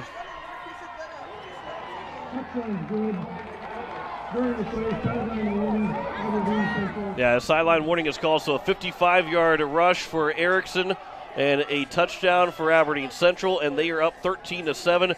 Can go up by 7 pending the extra points. Much shorter drive for Aberdeen Central, as it ended up being just a 5-play drive and a 96-yard drive for Aberdeen Central. And the kick is good. 14-7 is our score with 6:12 to go here in the first half. Back in 30 seconds. You're listening to Pierre Governor Football on KCCR and on YouTube at KCCR Sports. People helping people. Have you ever wondered what the benefits are of becoming a Owyhee Federal Credit Union member? At Owyhee Federal Credit Union, we reinvest profits in you. We do this in the form of lower interest rates, higher dividends, and low to no fees. So come check us out or come in at 221 East Pleasant Drive in Pierre, because at Owyhee Federal Credit Union, we treat our members like they own the place because, well, they do. Owyhee Federal Credit Union. The 7th-seeded Aberdeen Central Golden Eagles lead the 3-seed Pierre Governors 14-7 with 6:12 to go here in the first half. A 5-play, 96-yard drive, a 55-yard touchdown run from Austin Erickson to get the Aberdeen Central Golden Eagles back up by 7. And since the playoffs have started, Greg, Aberdeen Central is still yet to trail. And that was just a well-designed play. I mean, again, as a defense, you key so heavily on Carson Sarda that sometimes you take your eye off the ball. And that time, as the defense was looking to how Sarda was going to gonna get the handoff or get the pitch in that play. It was just a quick hitter right up the middle, and Austin Erickson, the 675-pound sophomore, just cut through a hole, and then it was just, once he got through the first level, then it was just a foot race to the end zone. Tayton Brownson will kick things off. It's another short kick, as this time it will be taken by Austin Foley, as he'll get to the 29-yard line. So it'll be first and 10 from the 29. Foley did end up slipping as he tried to make that play on that return, but it is going to be first and 10 for the Governors. Still plenty of time, 6:09 to go here in the first half. Down by just 7 is Pierre. Again, they get the ball started the second half, so you can take the time off the clock, try and get that that last touchdown, and then get the first possession, go 2 for 1, and maybe take the lead. But the Governors got to feel good about what they did in the last drive outside of the fumble that resulted in the drive ending, as they got all the way down inside the 5-yard line. 3 receivers here on the near side. Keenel's looking to pass. He'll throw to the far side. The catch is going to be made as Jack Merkwan will fight his way for another extra couple yards. He was caught at the 40-yard line. He got another 3 yards after that to the 43. A gain of 14 for Merkwan and a first down on the first play from scrimmage. And it's good to see Jack Merkwan back at full health. He was dealing with a little bit of an ankle injury earlier in the week, so he looks like he's back at 100% right now.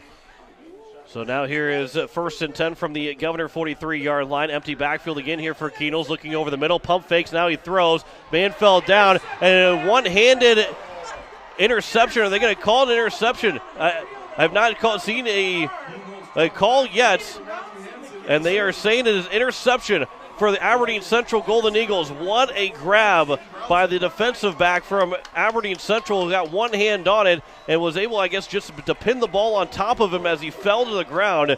And another turnover here by the Pierre Governors, and it will bring up first and 10 now from the Aberdeen Central 48-yard line with 5:40 to go, and now the Golden Eagles have an opportunity to go up by 2 scores. Yeah, and we've got a conference of the officials. Steve Steele, the head coach of the Governors, has said something to the linesman on the near side, and that's caused this conference of all 5 officials. And I'm not sure if he's talking about did it looks like, I think it was he was asking if there was really control before the Aberdeen defender went to the ground. I was watching Keenholz in the backfield. I never really saw the play happen, other than looked like there was a lot of contact between Matt Hansen and the Aberdeen defender.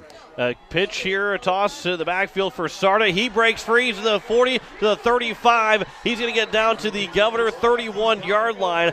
A big gain for Carson Sarda again, and they're going to spot him maybe at the 33-yard line. A big gain for Sarda, the first down run. And again, just it's not real pretty. It's just kind of smash mouth football. Pitch to Sarda on kind of that student body left, and then he's just able to pick and weave and find his way through a seam and able to pick up that first down.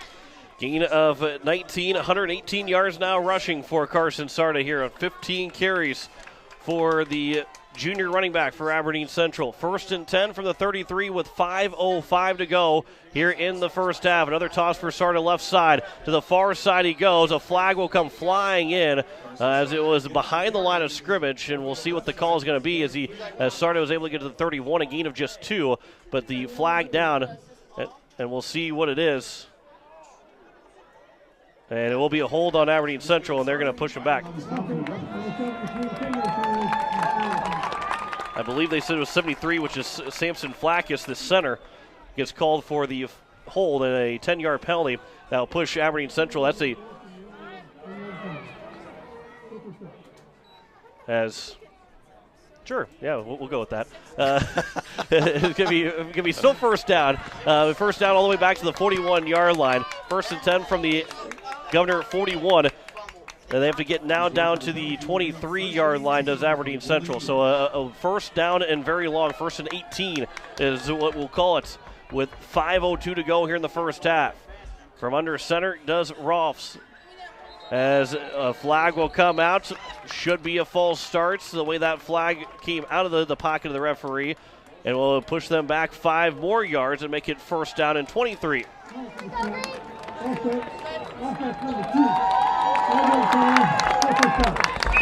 called on number 2, Mason Huff.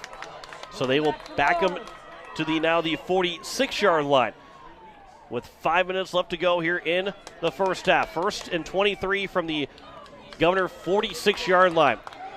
This is big to have them backed up an extra 13 yards from the original line of scrimmage. Under center, I formation for Ross. Play action for Ross. He's looking over the middle, throws. The catch is going to be made on the tackle for the Governors is going to be Jacob Mayer. And Alec Vogley has got another catch as he gets to the around the 32-yard line. So that picks up 14 yards, and it's 2nd and 9 now for Aberdeen Central.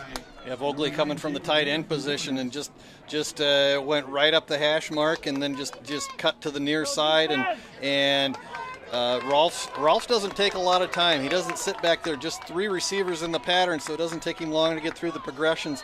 But Vogley was wide open over the middle of the field on that play. 2nd and 9 for the 32. Handoff for Erickson, the fullback. This one is read well by the Governors to make it 3rd down. Now Austin Foley was the man to tackle him. He gets to the 31-yard line, a gain of 1, and it's 3rd down and 8. Now here for the Aberdeen Central Golden Eagles. I will say right now Sam Ross is 5 for 5 for 73 yards. He has not had an incompletion yet as the clock winds under 4 minutes here in the first half. Aberdeen Central leads at 14-7 over the Pierre Governors.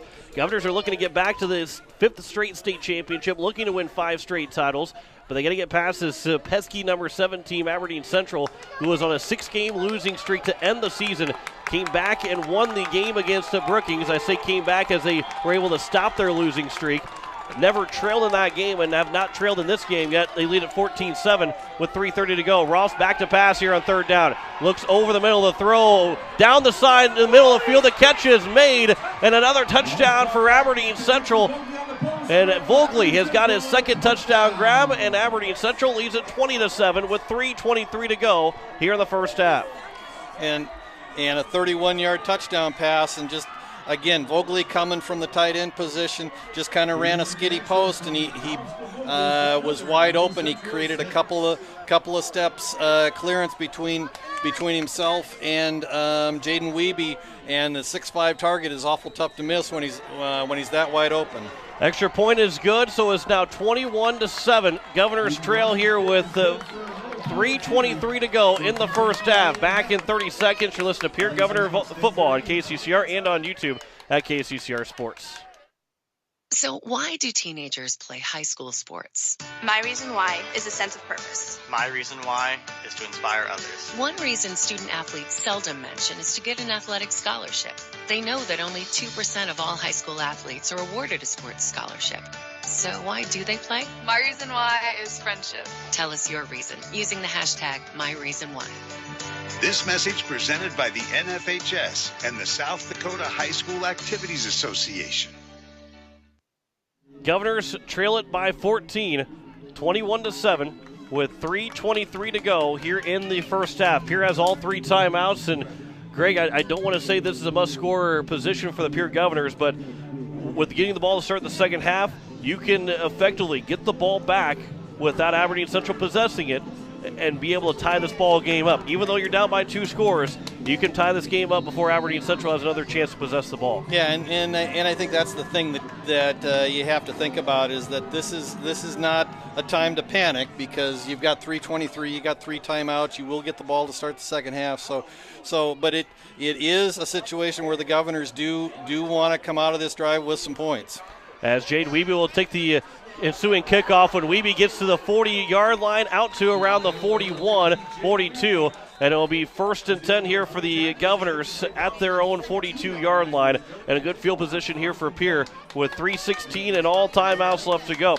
I think the last time the Governors were trailing in a football game at halftime, Mitchell, I believe they might have been trailing at halftime, or it might have been tied in that first round game. But other than that, you go back to the state championship when they beat Huron, they were trailing. So there's still some good news. Even if the Governors are trailing at halftime, they've been able to do it before. Now, granted, none of these kids were in high school when that all happened, or at least the seniors were freshmen when that all happened. Lincoln Keenels, empty backfield here on 1st and 10. Design run up the middle. He's able to get to around the 47, 48-yard line. A gain of about 6 and a good first first play there from scrimmage to get some positive yards here, as the Governors need to score in the next 3 minutes to try and get down by 1 score going into halftime. And the Governors, again, can score quickly. I mean, we've seen them score from all parts of the field, and so you can never let your guard down if you're the Golden Eagles here. So 2nd and 4 from the Governor 48-yard line. Wiebe goes in motion. Another design run for Keenels. He gets across the 50-yard line, and he'll get to the 48-yard line. Should be enough for a first down. A gain of 4 inside Aberdeen Central Golden Eagle territory. And the Governors have a first down at the Golden Eagle 48-yard line. 2:39 to go. Plenty of time still left in this first half as they are across into plus territory, and still all 3 timeouts. 2 runs for Keenels so far, both end up being 10 yards in total. Keenels empty backfield here, 3 receivers bunched up to the right side. Keenels rolls to his right, throws on the run, overthrows to Merquan, then he throws it to Hansen. It looked like it was going to go to Merquan. He was trying to throw it to Jaden Wiebe, and it goes off the hands, and it goes incomplete as Wiebe was hit trying to make that catch. And right now, Lincoln Keenels 4 of 9 for 42 yards and an interception, and it's 2nd and 10 from the 48.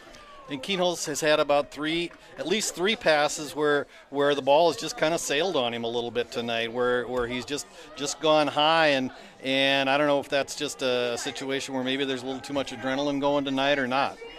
2nd and 10 for the 48, 2:19 left to go here in the first half. Keenels will throw it back to Kaiser. He'll make the catch on the screen pass. Kaiser to the 35 to the 30, gets a couple big blocks there, and he gets out of bounds, and then Brady Getz finishing his block all the way, Christian Bush was finishing his block all the way past the boundary line. Thankfully no flag was thrown, but a big block there from Christian Bush along with Jaden Floor, and Kaiser gets all the way inside the 30 to the 27-yard line. A little bit of a dangerous play because you never like to throw back across the field, but that's exactly what that screen pass was designed to do, was for Keenholz to roll to his right and then come back to the two-man screen out in front of Cade Kaiser, and Kaiser had 2 guys right in front of him and actually made the right decision to go out of bounds and stop the clock with 2:11 to go, and the Governor's knocking on the door of the red zone. Gain of 21 for Kaiser on that play. Keenels will throw in the middle. The catch is made by Hansen, his first grab of the night.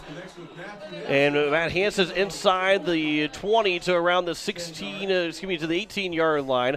And a good gain, but it's not enough for a first down. It looks like it might be a gain of just 9 for Matt Hansen, so it will be 2nd down and 1. Nope, they're going to call a gain of 10 and a first down here for the Governors. And again, the Governor offense is clicking on this drive. Actually, the Governor offense has done a nice job moving the ball on all 3 drives, all 3 possessions they've had here in the first half. The fumble was just the killer as they got down inside the 5 before they gave it away on the last possession. From the 17-yard line, Keenels looking to pass here again. Under 2 minutes to go. Catch is made by Merquan over the flats. He's going to try and cut it back to the hash marks. He's going to dive forward. He got another first down, 1:45 to go, down the 5-yard line, a gain of 12 for Merquan, and the Governors have 1st and goal. Yeah, and that's just that play we've seen a number of times so far this year, where Merquan is split out far to the near side, far to the left, and he just waits for his inside receivers to clear and then just comes back across the middle, and he had a lot of green space there. Trey Lewis, a handoff here. He's going to get the end zone untouched for a touchdown, and the Governors are right back in it. 1:27 to go here in the first half, and it's 21-13, an extra point away from making it a 7-point contest. Yeah, the Governors moved down the field very smartly, close to a 60-yard drive in less than 2 minutes, and that's the difference between these two teams is that Aberdeen is going to be very methodical, very much of a ground-oriented game, take a lot of time off the clock, and the Governors can score quickly. Cole Peterson for the extra point. The kick is up, and that is going to be good.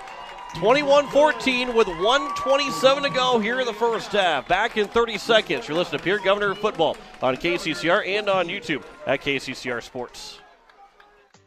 First United Methodist Church would like to take this time to wish the Pierre Governors great success in this sports season.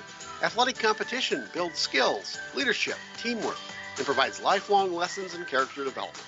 I'm Pastor Greg, and I invite you to join us for meaningful worship, personal growth, and compassionate fellowship. For a list of worship times and upcoming events, visit our website, pierrefirstumc.org, or our Facebook page, Pierre First United Methodist Church. Pierre Governors have pulled within 7. Trey Lewis, his second rushing touchdown, both coming of 5 yards. It was a 7-play, 68-yard drive, and another 5-yard touchdown run for Trey Lewis, and we are at 21-14. Aberdeen Central, the 7 seed, looking for their second upset in as many weeks to advance to the state championship. They lead the Governors right now by 7. With 1:27 to go in the first half. All Pierre has to do with Aberdeen Central having one timeout, just stop them from scoring, and Pierre will have a chance to tie it up to open up the second half as they get to receive the second half kick. And remember, Aberdeen's only got one timeout after having to burn those back-to-back timeouts on that drive earlier in the half. Peterson on the kickoff. It's a low-line drive kick. It's going to take a couple of hops, almost rolled up the arm of Ligon, and then at the 25-yard line, a gang of Governors will make the tackle. So, Selfrank will be the one that returned it, and it will be to the 26-27-yard line, where Aberdeen Central has 1 minute and 22 seconds to try and go down the field. Now, here's the scary thing, is we've seen this Governor, the Aberdeen Central Golden Eagle offense, the running game has been so successful, but Sam Ross is still sitting 6 for 6 for 104 yards and 2 touchdown passes. This isn't a team that's one-dimensional. They are as two-dimensional as it gets in the state. And now they've got an opportunity with still 1:22, a lot of time left to try and go down the field and score, even though they have just one timeout. 2 receivers on the far side. I formation here for Ross. He'll go from under center. He'll toss it for Sarda. They're going to run the ball in the first play, and he's going to be met just a yard or 2 past the line of scrimmage as they'll get to around the 28, 29-yard line, and Coach Steele is going to use his first timeout, I believe. Or are we going to have a penalty? Yeah, it is going to be a timeout, so yeah, timeout was taken by Coach Steele, and a gain of 1 for Carson Sarda. And that was a nice play by Josh Strand here on the near side because it was the pitch to Sarda coming to the near side. Strand came up out of his defensive end position and took on the blocker and forced Sarda back to the inside. And when he did, then he was met by the flow of the linebacking core and only picked up 1 on the play. And so we've seen this out of Coach Steele a number of times. What he's hoping for is to use all 3 of his timeouts, put Aberdeen in a 3-and-out here, get the ball back into his offense's hands where they hopefully can maybe create something before halftime. Yeah, and that's the beauty of what this that first play was, a gain of just 1. So Steele was very confident to take that first time out. If they pick up a first down here, probably doesn't use that next time out. If they would have picked up 9 yards on that first play, probably doesn't use the timeout quite a bit. But only picking up 1 yard in that defense and Josh Strand making that play is huge for this Governor defense to try and maybe get a 3-and-out and force Aberdeen Central to go and punt the ball away. We'll see what the 2nd and 9 play does. And again, this is a team that can throw the ball as good as it gets in the States. Sam Ross is one of the best quarterbacks in AA. We'll see if he throws the football here on 2nd down and 9. They've got that option to do it with 1:17 to go. Coming out of the timeout, 2nd and 9 for the 28, 2 receivers on the far side here. Under center goes Ross. He'll put a man in motion out to the left side of the line. Ross with Sarda in the backfield. They'll toss it to Sarda left side, looking to try and cut it back. He does cut it back. Getz will try and swing him down. He does, and he gets to the 35-yard line. A gain of 7, and it's now 3rd down and 2, and Coach Steele not electing to use that second timeout quite yet. Yeah, and credit Carson Sarda on that play because Deegan Huska had a chance to put him down behind the line of scrimmage, and he just kind of made a move right as Huska got into the backfield, and it was just enough to get out of the grasp of Huska and turn that into a play where he picked up about 7. 3rd and 2 for the 35, under 40 seconds to go. We'll see if Aberdeen Central doesn't pick it up. Coach Steele will probably most likely use that second time out. There's a flag that will come out before the snap, and it will be a false start. 5-yard penalty makes it 3rd and 7. Back to the 25-yard line. 32 seconds left to go. But now, I believe that the clock will not start.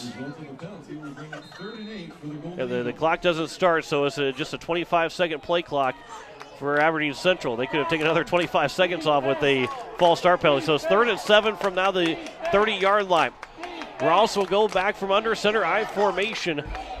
as he'll hand off right side for Sardic. Cuts it one back. He's going to get down to the 36, 37-yard line, enough for a first down. So he ends up picking up those extra yards, and he gets out to the 38. It's a gain of 8, enough for a first down. And again, Sarda just slipped by a Governor defender in the backfield, and again, Governor's had a chance to potentially get him down and potentially force the Eagles into a 3-and-out, but was able to slip by that Governor defender and get enough for the first down, and now the Eagles are down under 6 seconds to go before halftime.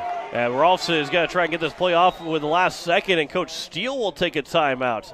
So before Sam Ross is able to get the snap away, Coach Steele says, wait a second here. You're not going to try and pull a fast one on us. We thought maybe the half was going to come to an end. So Coach Steele will let the defense get that play set up and get a defensive play set up. It's going to be 1st and 10 for the 38 with just 1 second to go. So they got to go 62 yards down the field to try and score. What kind of play does Coach Svensson have that he's been trying to get the kids, trying to get the kids' emotion and everything, trying to have some fun with it? What fun play has he been having at the end of practice to pull out maybe right here? Well, and you got to think about some kind of a hook and ladder or some kind of gadget play.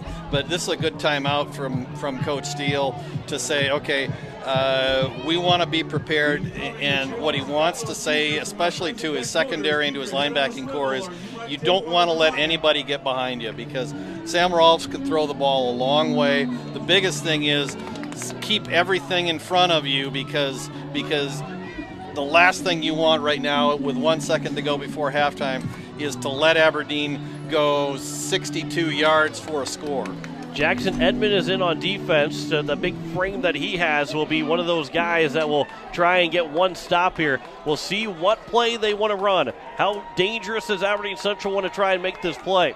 Shotgun formation. Ross will take the snap. He'll look to the near side. The catch is going to be made, and a stiff arm, but going down, and that will end the first half. It was caught by Selfrank, and that will end the first half. Drew Selfrank will get a gain of about 12 yards, a gain of 14, and that will end the first half. So the Governors down by 7 to end the first half, but will get the ball to start the second half. 21-14 is their score. Pierre trails it in the 11AA semifinal. Back in 3 minutes with halftime stats, scores from across the state. You're listening to Pierre Governor Football on KCCR and on YouTube at KCCR Sports. Wagner Auto Company is your complete transportation headquarters. You'll find a great selection of quality new Buick, GMC, Chrysler, Dodge, Ram, and Jeep vehicles, plus a great selection of quality pre-owned and certified pre-owned vehicles. They'll take good care of you after the sale with a full-service parts and body shop, along with a friendly financing team that'll do their best to get you into your next new or pre-owned vehicle with financing that fits your budget. Wagner Auto is your local, family-owned, full-service dealership in Pierre. WagnerAuto.com. That's WagnerAuto.com.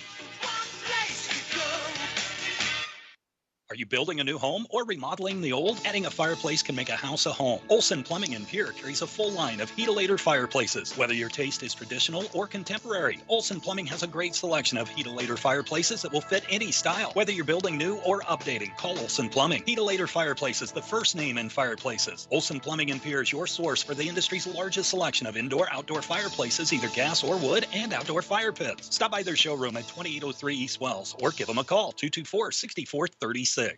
From time to time, parents occasionally ask, is it safe for my children to participate in high school sports? A better question might be, is it safe for my children not to participate in high school sports? Statistics show that teenagers are likely to be healthier and stay healthier as adults if they play a sport in high school. Participating in a high school sport builds and maintains strong bones, muscles, and joints. High school athletes are also more likely to develop good eating habits. High school athletes not only have stronger bodies, their self-esteem, self-confidence, and self-discipline are strengthened too. So insightful parents aren't asking, is it safe for my children to participate in high school sports? Instead, they're asking, hey, what time is the game tonight? This message presented by the South Dakota High School Activities Association and the South Dakota Interscholastic Athletic Administrators Association. When you're in the need for high-quality replacement auto parts, look no further than Zander Auto Parts and Machine Shop in Pierre. Zander's has been servicing the Pierre area for over 40 years. Their professional parts techs can get you the part you need and get you back on the road. Stop by Zander Auto Parts and Machine Shop at 500 West Sioux in Pierre or call 224-9221. Zander's, your source for domestic and foreign auto parts and accessories. Go Govs! This is Art from East Pierre Landscape and Garden Center. Did you know we are open 7 days a week? We're your shopping destination rather than simply a producer of nursery plants. We know what plants work in the area and offer high-quality landscape design services, plant materials, handmade outdoor crafts, and high-quality garden art. Let us make your yard and garden one to remember. East Pierre Landscape and Garden Center, east on Highway 34, north of Farm Island, in Pierre. As we welcome you back here to Hollister Field, the Pierre Governors, they trail Aberdeen Central 21-14 here at the break. John Winkler alongside Greg Dean as we run down the scoring. It was a 10-play drive to open up the game for Aberdeen Central. They went 78 yards and a 21-yard touchdown grab for Alec Vogley. That came from Sam Rolfs. That gave the Governors the deficit of 7-0. That came with 5:12 to go. Opening drive went over 6.5 minutes for Aberdeen Central.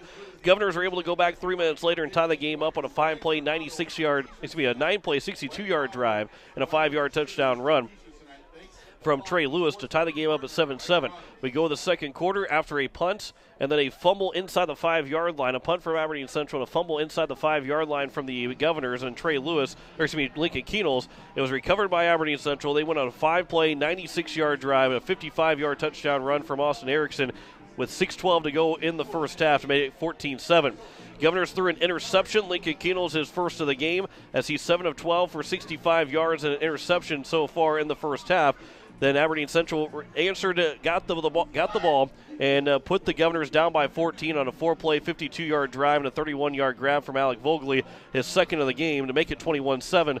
And then the Pierre Governors were able to score with 1:27 to go on a 7-play, 68-yard drive and a 5-yard touchdown run from Trey Lewis. He's got both scores right now, does Lewis, and is 21-14 as that is where we sit. 304 yards for Aberdeen Central, 175 yards so far for the Pierre Governors. As they will get the ball to start the second half. But John Winkler alongside Greg Dean and Greg in that first half, the Governors, it's ranked true. The first team that got the ball, they scored first. Aberdeen Central has held on the lead throughout this entire first half.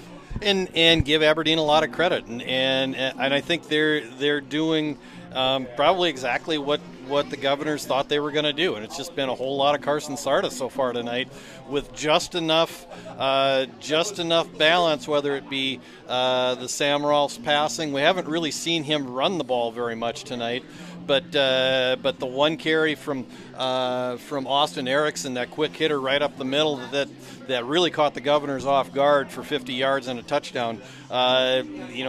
The Golden Eagles are executing at the top of their game tonight, and that's not to say that the Governors are playing poorly, because the Governors have moved the ball.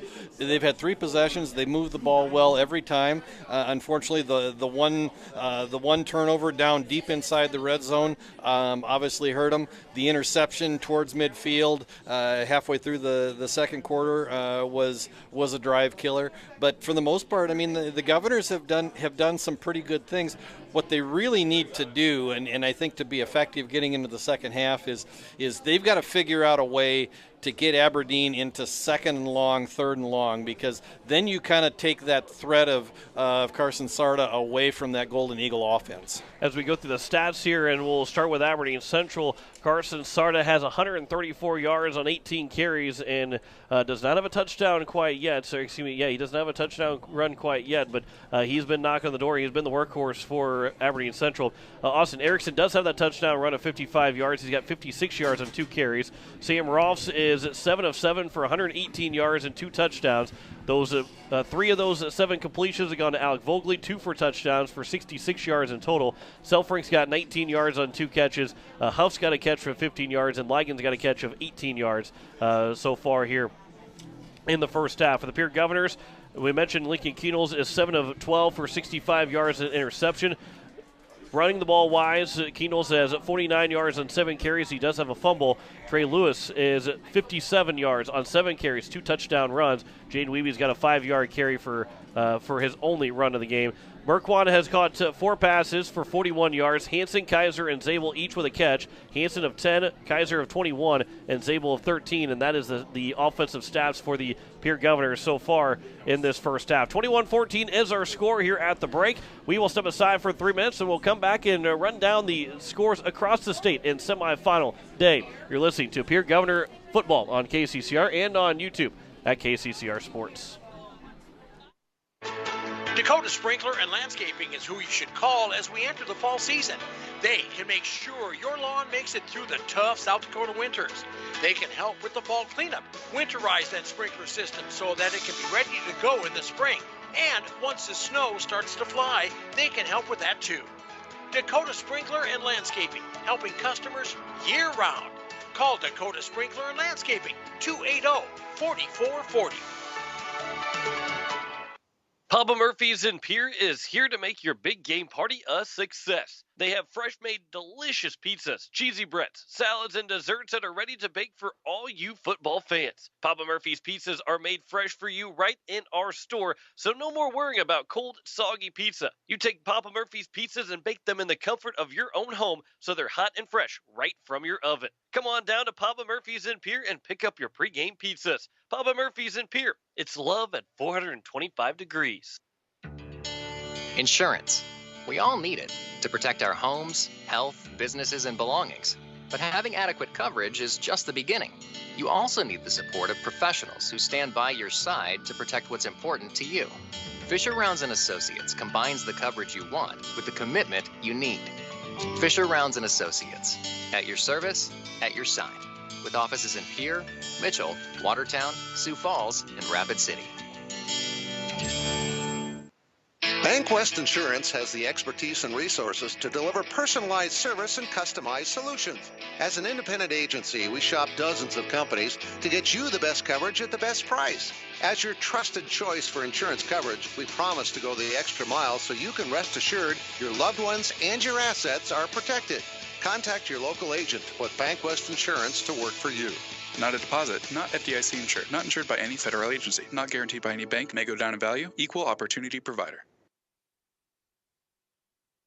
Towing and Repair offers 24/7 light, medium, and heavy towing, jump starts, lockouts, roadside assistance, and recovery. The All-Pro Towing and Repair team of professionals offers prompt, courteous, and top-notch services to Central South Dakota. If you find yourself in need of a tow, jump, or lockout, contact All-Pro Towing and Repair, 605-669-2075. That's 605-669-2075. Pictures are memories we want to last forever.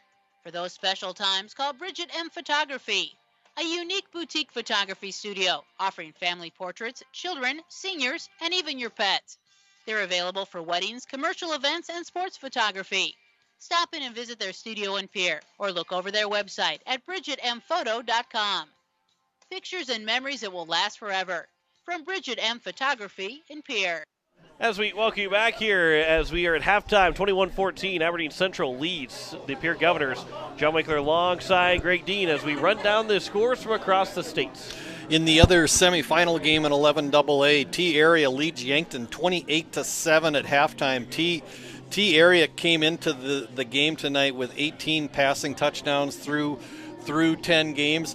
All 4 of their scores in the first half have come through the air. So that's just, I think, a bit of a surprise. Not only the margin, but also the fact that T has found a way to score and move the ball through the air in addition to that potent running attack. So anyway, T Area leads Yankton 28-7 at halftime. In 11 AAA, it's a final. Harrisburg has defeated Sioux Falls Lincoln 17-10. They are dome bound. Next week are the Tigers. At halftime, Brandon Valley leads Sioux Falls O'Gorman 14-6. In 11A, Millbank leads Vermilion at halftime 14-0. Madison and Del Rapids also at halftime are knotted at 7. In 11B, the other final for the night that we have so far, Winter has defeated Elk Point Jefferson 52-14, so Winter will find themselves in Vermilion next weekend. Also at halftime, Bridgewater Emery Ethan leads Beersford 20-14. In 9AA, Canastota Freeman leads Parkston 16-8 at halftime. Early in the third quarter, Timber Lake leads Platte Geddes 14-8. In 9A, Wall leads Howard just before halftime 17-14, and DeSmit has a 14-8 lead midway through the third quarter over Harriet Selby area. And in 9B, Del Rapids St. Mary's leads Avon 20-14 early in the third quarter, and at halftime, Potter County leads Faulkton area 14-6. Those are your scores from across the state of all 7 classes that are going on right now. The 14 winners will all meet at the Dakota Dome. One winner from either the Madison and the Vermilion game will go back to the Dakota Dome next week. They're already there right now between Vermilion and Madison, so the winner will already have the probably the upside because they've played there. And Vermilion, if they win, well, they're on their home field. But they will all meet at the Dakota Dome between Thursday through Saturday. Governors, if they win, they will go and play at 7:30 next Friday. The winner of this game will for sure play at 7:30 next Friday, but the Governors are looking to be that team as they will be playing in the 11AA state championship in Vermilion next Friday night, 7:30. If that is the Governors, if they are able to come back and win the ball game, they'll be on the air about 7 o'clock next week, Friday, down in at the Dakota Dome for a state championship game. Governors trail at 21-14. Greg, as we get set here for the second half, before we get take one more break here, what's the key for the Governors to pick up a win here tonight? Well, they've got to do a better job of containing Carson Sarda, and I think what we've seen of Carson Sarda is the fact that he runs hard, but he's also shifty, and you can't bring him down with an arm tackle because he doesn't go down on first contact. And so the Governor's got to do a better job of keying on him and trying to get him down on the ground and trying to get Aberdeen into second and long, third and long kind of situations. And then they've got to just continue to let their offense work. They've been able to move the ball. This Aberdeen defense has not been real potent so far through the first 10 games of this season. We talked about the fact that they give up close to 30 points a game, and so I think offensively the Governors just need to do what they have done so far. The 2 turnovers obviously have really hurt them so far in this first half. So the Governors need to play clean in the second half. They need to be a little more physical defensively, and the upside for the Green and Black, they get the ball to start the second half. And we will return in 3 minutes with the start of the second half. You're listening to Pierre Governor Football on KCCR and on YouTube at KCCR Sports. Building a home. It's the biggest investment most of us make in a lifetime. Not to mention it's a decision that, well, you pretty much live with day and night. The quality of the workmanship stares back at you like a reflection. It also affects the value of your investment. Choosing the right contractor is critical. Kruger Contracting is that contractor. Call 222-2523. Quality workmanship and materials completed on time. Kruger Contracting. In a word, quality. Call 222-2523. Sioux Nation in Fort Pierre is a proud supporter of area athletes and their fans. Sioux Nation of Fort Pierre knows it takes hard work to achieve success in sports and the support of great people. That's why Sioux Nation of Fort Pierre is the place for all of your feed, seed, animal health, and grilling needs. They work hard for the community and are thankful for the support of their great customers. Visit Sioux Nation in Fort Pierre, 504 Deadwood Street. Sioux Nation supports area athletes. Looking for your next new or used car, truck, or SUV? Then go no further than the comfort of your own home. Shop online at lambmotor.com. On lambmotor.com, you'll find the vehicles Lambs has in stock. You can schedule a test drive or your vehicle's next tune-up, all online. New or used, shop for it all online, anywhere you are. Lamb Motor has the right vehicle for you. Lamb Motor in Oneida and online, lambmotor.com. At Black Hills Federal Credit Union, our top priority is providing value to our members.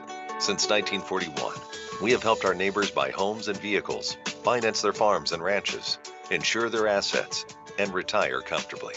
From Custer to Sioux Falls, we live and work in our communities, and we treat our members like family. Visit bhfcu.com to learn more about it. BHFCU is member-owned, not-for-profit, and federally insured by NCUA. It takes hard work to reach goals. It's a truth that applies to more than just sports. It also goes for your financial goals. You work hard for your money. You deserve an investment strategy that lines up with your game plan. Your local Edward Jones financial advisor can help. If your investments aren't getting you closer to the win, visit edwardjones.com or stop by your local Pierre area Edward Jones office for a financial review. Edward Jones, making sense of investing. Member SIPC. It is time to control noxious weeds. Do you have a control plan in place? If not, contact your local weed and pest supervisor to help you set up a plan. Effort now will save you time and money in the future. This is Paul Johnson, South Dakota State University Extension Weed Science Coordinator, asking for your support to get this statewide noxious weed problem under control. Start of the second half as the Pierre Governors, they trail 21-14 as we are set for the third quarter. John Winkler alongside Greg Dean as the Governors will get the ball to start this third quarter as Aberdeen Central's got the ball teed up as they're switching the return guys and putting Jacob Mayer along with Austin Foley back deep, and the kick will be over the head of Jaden Wiebe. He'll take one hop for Austin Foley and take it inside the 5-yard line to the 10. He'll get to around the 15-yard line before he's tripped up. So we'll be 1st and 10 now here for the Pierre Governors inside their 20-yard line. And probably the worst starting field position for the Governors, but here for Pierre, a chance to go down and tie the ball game up. They really want to try and get this ball game tied up on this possession. Yeah, and last time that Aberdeen kicked off, the Governors did the same thing. They brought their two deep guys, Jaden Wiebe and their other return man up to about the 20-yard line, as Aberdeen had only kind of done a couple of pooch kicks prior to that, trying to get them in a position to return the ball with better opportunity. Trey Lewis will get the handoff on first down from the 17-yard line. Maybe he did not get a yard. It's going to be no gain. It's 2nd down and 10 from the 17. Lewis again, 57 yards on now 8 carries. 30 seconds here gone by. First play in the second half. Governors trail at 21-14. 3 receivers to the near side. Empty backfield here for Keenels on 2nd and 10. Shotgun formation. Keenels will look over the middle. The pass is knocked down by Brock Mosier, and probably good that Brock Mosier knocked the ball down. He stretched his left hand out to otherwise Jet Zabel, who was in the area, was going to be behind him and probably was going to be intercepted or at least hit the defender in the numbers if it wasn't knocked down. And again, just kind of a night where Lincoln Kienholz has maybe just been a little bit out of sync tonight. We've seen him sail a couple of passes. We've seen him miss a couple of receivers. But, he's a big-time athlete, and big-time athletes step up in crunch time. 3rd and 10, a throw over the middle. The catch is made at the 25-yard line to the 26, maybe the 27. As Jet Zabel made the catch, it is 4th down and 1, maybe 4th down and inches here. It's going to be, we're going to call it a gain of 9. It's going to be 4th down here for the Governors inside their 30-yard line. What do you do with this Governor offense? Do you feel like you can go get 1 yard? And I think they're going to try and go get that 1 yard. A gain of 9 for Zabel. 4th down and less than a yard from the 26-yard line. Got to get to the 27. Shotgun formation for Keenels. He'll clap, trying to get the Aberdeen Central Golden Eagle defense offside. Maybe a new play from Coach Steele. Takes a snap up the middle. He's got a first down. Keenels breaks free to the 35 and out to around the 37-yard line. But they're saying the ball was, they're saying Keenels is down. The referee saying he was down. The ball came out. Aberdeen Central was jumping up and down, saying they had it. The referee came in from the back and said the ball was, that he was down. It was Lincoln Keenels, enough for a first down to the 37-yard line, a gain of 11. And again, this Aberdeen Golden Eagle defense is playing really soft. Like we said, their secondary is playing off the receivers about 10 yards, and their two safeties are 15 to 20 yards downfield.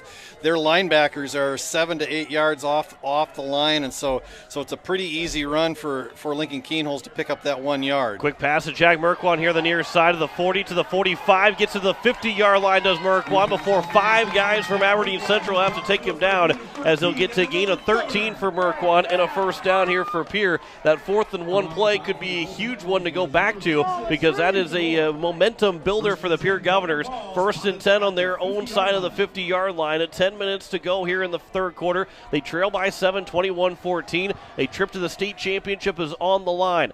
Pistol formation for Keenholz, through 2 receivers out to the far side. A handoff here for Lewis in the backfield. He is met at the line, keeps those feet moving, and Lewis will pick up 5 yards to the 45, a gain of 5, and it's 2nd and 5.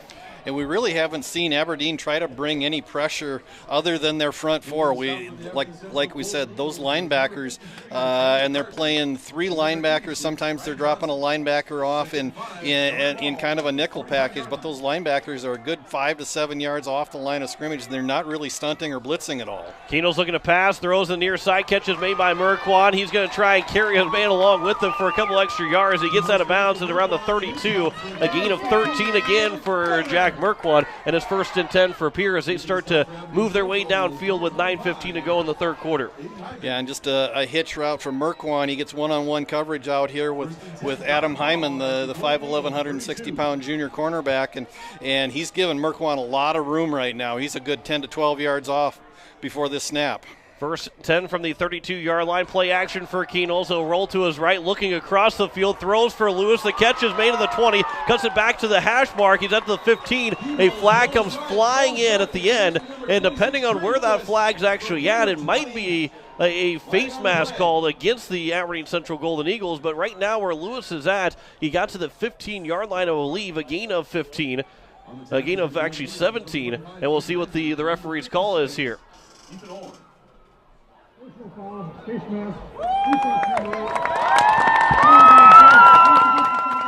So the face mask half the distance to the goal. The Governors have 1st and goal now with 9:06 left to go. It was a catch of 17 for Trey Lewis, his first grab of the night.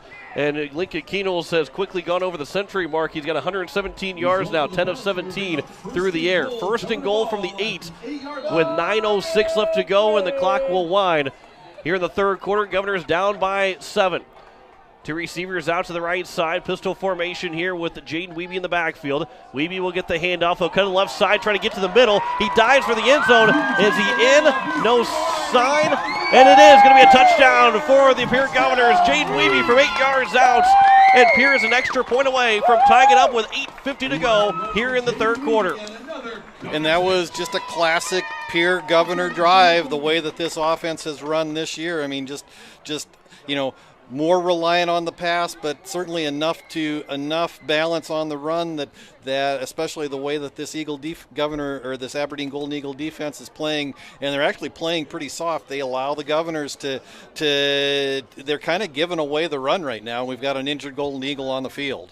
Yeah, it's again 21-20 with 8:50 to go. That was a 9-play, 83-yard drive and an 8-yard run from Jaden Wiebe, as we have not seen Wiebe in the backfield very often. And when he was lined up in the backfield in 1st and goal, you thought maybe it was going to be that the fact that he was going to be able to go out for a pass play, that they weren't going to run the football, but yet they did run the ball, and Wiebe scored. And now an extra point from Cole Peterson is going to be upcoming, and the Governors have a chance to tie it up with 8:50 to go here in the third quarter. And again, here's the difference. 9 plays for the Governors took about 3 minutes off the clock. 9 plays for Aberdeen takes about 6 to 7 minutes off the clock. Yeah, so here comes an extra point, and yeah, if they have a 9-play drive, we might be going to the fourth quarter here before the Aberdeen Central Golden Eagles would score. As Cole Peterson, the extra point is up, and it is good. We are tied, 21-21, 8:50 to go here in the third quarter. Back in 30 seconds, you're listening to Pierre Governor Football on KCCR and on YouTube at KCCR Sports. Planning for next year is right around the corner, but do you know how much nutrients your crops will need?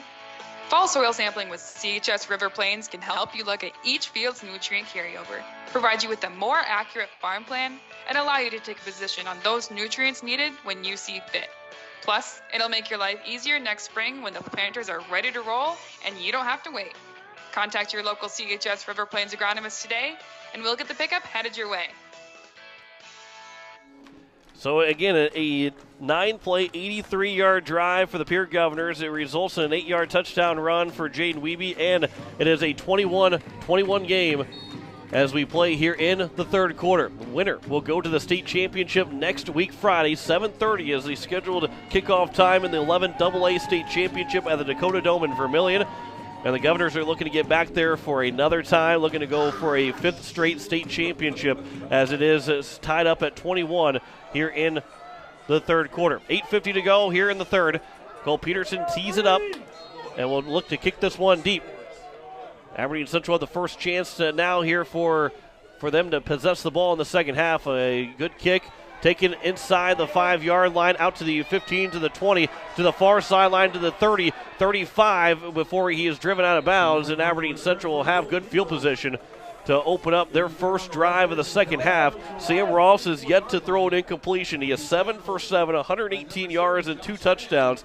304 yards of total offense of the first half for Aberdeen Central, and Pierre's defense, while they haven't played bad, I know you look at how many yards they had, you can't say Pierre's defense has played bad. It's just that Aberdeen Central has been able to convert and been able to just chip away at this Pierre Gunner defense.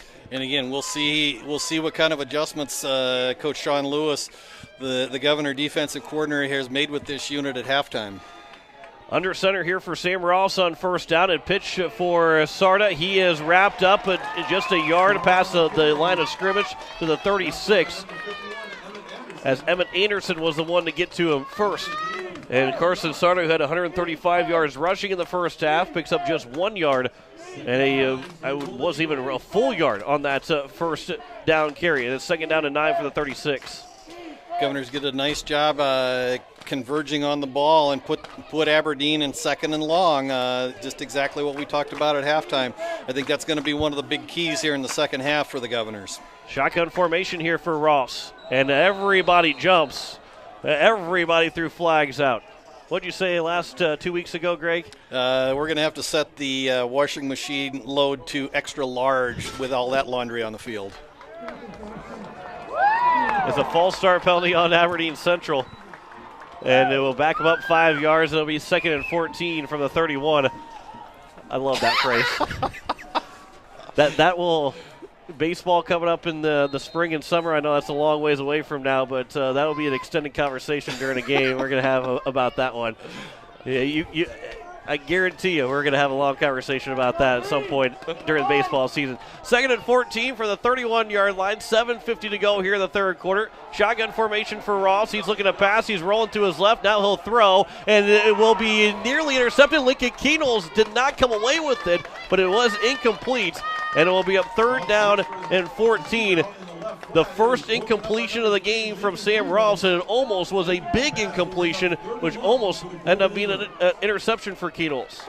Yeah, and that was a nice play from Lincoln Keenholz, just a very deep out on the far side for the Eagles, and Keenholz broke on the ball, and I thought for a second, Keenholz actually had the interception as he rolled out of bounds. 3rd and 14 from the 31-yard line. The Pierre Governor faithful is alive as Ross rolls to his right, looking to pass, steps up, a flag comes in, down the field. Jacob Mayer makes the interception. He's out of the 40 to the 45, runs into Austin Foley. He's down inside the Aberdeen Central territory. There is a flag, and where the flag was thrown, most likely will be a holding call, which will be declined, and it is a hold on Aberdeen Central. It is declined, and Jacob Mayer picks up a huge interception. The first time that this quarterback, the senior quarterback, has ill-advised pass, and Jacob Mayer makes him pay with an interception, and the Governors have the ball at the now Aberdeen Central 48. Yeah, and as Rolfs rolled to his right, he got a chance to set his feet, and just as he delivered the ball, he got poleaxed by one of the Governor defenders, and the ball was underthrown by about 5 yards, and just probably one of the easiest interceptions that Jacob Mayer will ever have, and then a nice return brings it back across midfield, and the Governors are in business with 7:29 to go in the third quarter. Handoff for Lewis. He'll try and cut it right, but he is met just a yard past the line of scrimmage. As he didn't even get that yard. He'll be stopped at just about a half a yard of a gain, and it'll be up 2nd and 10 from the 48-yard line. No gain for Lewis. 62 yards rushing for Trey Lewis on 10 carries. That's a good average, though. 6.2 yards a carry is a good for this sophomore back, but 2nd and 10 from the 48s.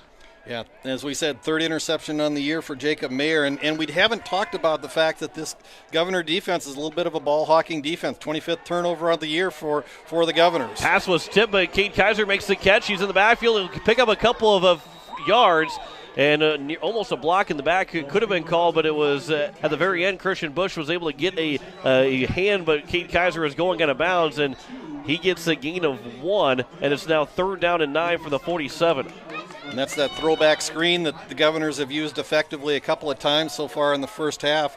That time the ball was tipped, and that kind of broke up the timing of the play, and then a nice tackle on the near sideline by Adam Hyman, the 5'11", 160-pound junior cornerback for the Golden Eagles. So it's 3rd and 9 from the 47, and Keenels will get the try to get everybody to jump, but Brady Getz jumps with it.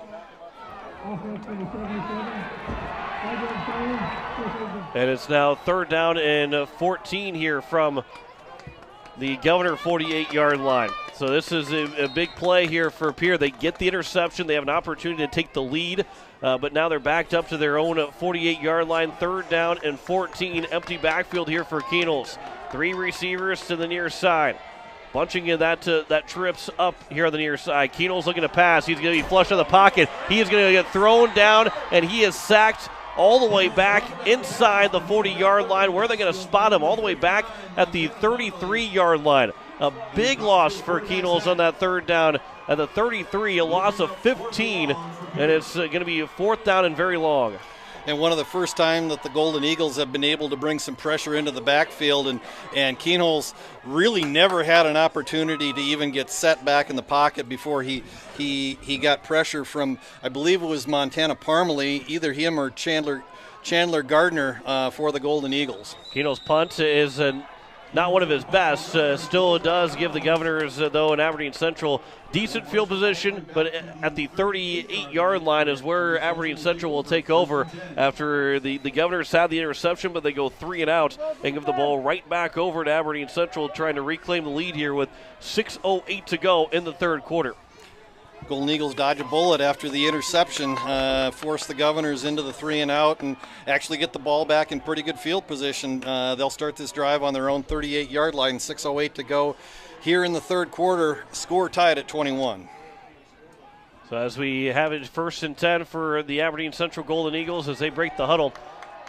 It'll be shotgun formation for Rolfs. 2 receivers to the far side. 3 down linemen for the Pierre Governors. Ross will take the snap, a high snap, hands off for Sarda in the backfield, and to the 41, 42-yard line is Sarda, and will gain a 4, and a 2nd down and 6 from the 42.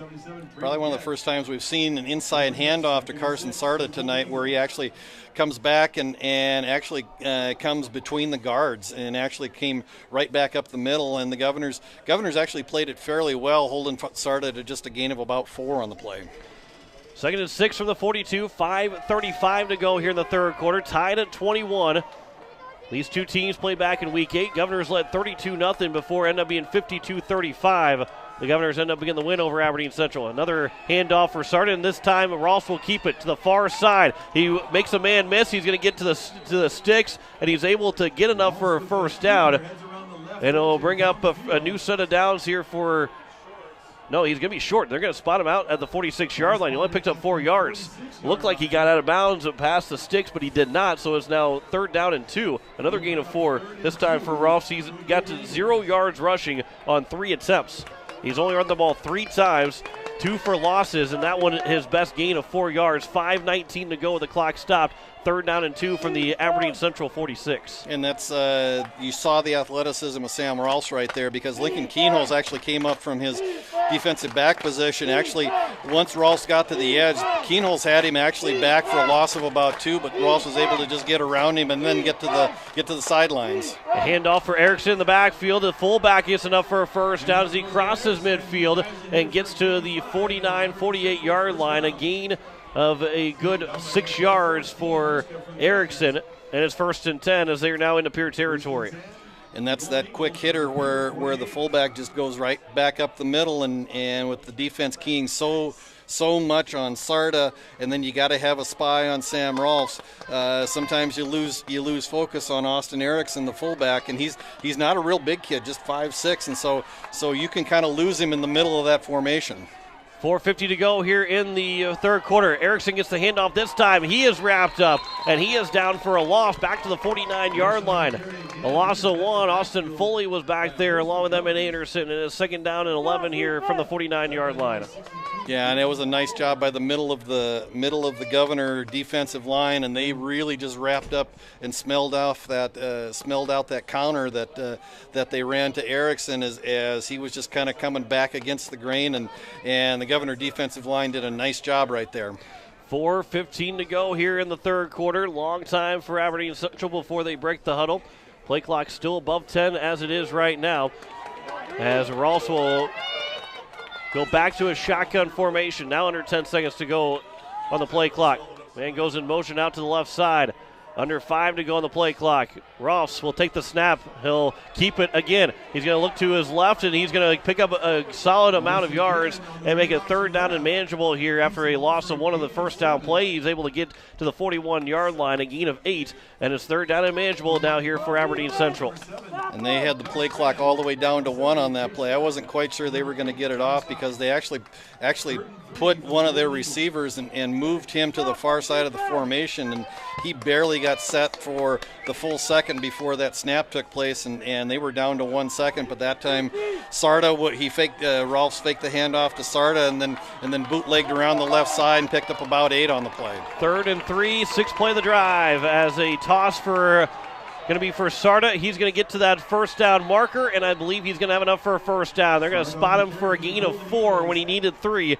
And it will be 1st and 10 now here for Aberdeen Central as they're inside the 40 to around the 37-yard line. And again, just nothing real fancy about it. Just a pitch left, and you just put it in the hands of Carson Sarda and let him try to find a seam out on the left side, and he did a nice job. And he continues to pound the fringes of this Governor's defense. Under 3 minutes to go here in the third quarter. We are still tied 21-21. 1st and 10 from the 37-yard line in Governor territory as Aberdeen Central looking to take the lead once again. They have not trailed in the playoffs yet. A handoff, a play action. Ross rolling to his right, throwing to the near sideline. It's going to fall incomplete. Jaden Wiebe was in coverage, and it will bring up 2nd down and 10. Selfrank was the intended receiver near the near sideline. Yeah, just a deep out route for Selfrank, and he had good coverage from Jaden Wiebe, but just a play where Rolfs was able to roll to his right, and if that pass would have been complete, it would have been complete probably right at about the sticks. So Governor's fortunate on that play, and again, they're doing a better job in the second half of putting Aberdeen into these 2nd and long situations. But so far, Aberdeen is finding a way to convert and keep this drive alive. 2:38 to go. Toss for Sarda on the left side. He's going to be wrapped up. He's going to try and churn those legs to get another couple of yards, but Josh Strand was one of those guys along with 4 other Governors, and it got to the 30-yard line to Sarda, gain of 7, and it's now 3rd down and 3 once again for Aberdeen Central from the 30-yard line. And Aberdeen has really worked that pitch play to the far side, to the left side of their offensive formation, and had a lot of success going that direction. And so we'll see if that continues to be their bread and butter play throughout the rest of this game with 2:01 to go here in the third quarter. 3rd and 3 for the 30 under center. Another toss for Sarda again. He's got enough for another first down. Josh Strand is there to able to stop along with Gavin Stotts as he'll get to inside the 25-yard line of the 24. A gain of 6. And it'll be 1st and 10 now here for Aberdeen Central again at the 24-yard line. And again, just that same pitch play off to the left side, and not a lot of yards, but enough to move the sticks. And the Aberdeen Central offense is continuing to move and keep this drive alive. Now down under 2 minutes here to go in the third quarter. Score still tied at 21. We're looking at maybe 2 more plays to go here in the third quarter. 1st and 10 from the 24. Under center is Rolfs again. Sarda starting to move forward. Now he's going to pass, looking for the end zone. On the corner of the end zone, it's up and it's going to fall incomplete. Good coverage on the far side for Jaden Weeby to break up the pass attempt, and a huge play. That's as good as it gets from Jaden Weeby to break up that pass. Yeah, and I can't see, is that Merksbauer? I think no, it was number 2, Mason Huff, who actually had a step on Weeby and actually had his hands on the ball, but Weeby made a nice close on the ball and was able to just knock the ball away at the last second. 11th play of the drive, 2nd and 10 from the 24-yard line. From under center I formation, another toss for Sarda again. He's wrapped up and thrown down. Austin Foley got to him, and he was able to get him a loss of 2. And then Foley helps up the man that he just got down for a loss of 2, and it's 3rd down and 12 for the 26. And again, that's really the first time, especially in this second half, that the Governors have been able to stop that pitch play going left. And that time it was just Austin Foley shooting out of his linebacker position, was able to scrape and get Sarda on the ground, got a nice tackle around the legs, and so puts the Golden Eagles in 3rd and long here, but you got to figure this is probably 4-down territory. Under center play action for Ross. Throws over the middle. The catch is going to be made at around the 15-yard line to the 14-yard line. The tackle is made by Deegan Huskup as the catch was made by, I believe it was Vogley, I think. Vogley that makes the catch as he gets to the 15, and it's going to bring up 4th down. That should take us to the end of the third quarter. A gain of 11 on 3rd and 12, so it's 4th down and 1. And with 12 seconds to go, I'm not sure if they're going to get another playoff or not. That was the first completion of the second half for Sam Ross, and it will take us to the fourth quarter. So 1 quarter to go. Winner take all to go to the state championship. Next team that gets to win a quarter will go to the state championship. 21-21 between Pierre and Aberdeen Central. The 3-seed Pierre, the 7-seed Aberdeen Central Golden Eagles. 21 all as we head to the fourth quarter. Back in a minute. You're listening to Pierre Governor Football on KCCR and on YouTube at KCCR Sports. Insurance. We all need it to protect our homes, health, businesses, and belongings. But having adequate coverage is just the beginning. You also need the support of professionals who stand by your side to protect what's important to you. Fisher Rounds & Associates combines the coverage you want with the commitment you need. Fisher Rounds & Associates, at your service, at your side, with offices in Pierre, Mitchell, Watertown, Sioux Falls, and Rapid City. BankWest Insurance has the expertise and resources to deliver personalized service and customized solutions. As an independent agency, we shop dozens of companies to get you the best coverage at the best price. As your trusted choice for insurance coverage, we promise to go the extra mile so you can rest assured your loved ones and your assets are protected. Contact your local agent to put BankWest Insurance to work for you. Not a deposit, not FDIC insured, not insured by any federal agency, not guaranteed by any bank, may go down in value, equal opportunity provider. As we welcome you back, it's the fourth quarter. Pierre Governors and Aberdeen Central Golden Eagles tied at 21. 4th and 1 to open up the fourth quarter. From the Pierre 15-yard line, Sam Ross will go under center for Aberdeen Central. Offset I formation with the start of the backfield. The toss, he's going to pick up that 1 yard to get up for a first down, and Aberdeen Central will continue to move the clock. They can still pick up another first down before they have to get into the end zone as he gets to around the 13-yard line, a gain of 2, and it'll bring up now 1st and 10 from the Governor 13-yard line. Governors did a nice job defensively on that pitch. This time, instead of going left, the pitch goes to the right side, and the Governors did a nice job defensively, but not before Sarda. And again, he did a lot of that all on his own because he had a host of Governors that got him to the ground, but was able to get 2 in the first down. First and 10 for the 13-yard line. A pitch again for Sarda on the left side. He jumps past the tackler. He's going to be thrown down as he gets to around the 10-yard line. A gain of about 3. Jaden Flora was in on the tackle. And it'll bring up 2nd down and 7. Austin Foley was also there. 2nd and 7 from the 10-yard line. First time we've seen the Golden Eagles go with a full house backfield. Seven on the line, and then 2 guys in front of Carson Sarda on that pitch play. And again, that's pretty much the whole playbook right now is Sarda on the pitch left, Sarda on the pitch right. So under a minute gone by, or actually over a minute gone by here in the fourth quarter. 2nd and 7 from the 10. From under center. Sam Ross again, offset eye.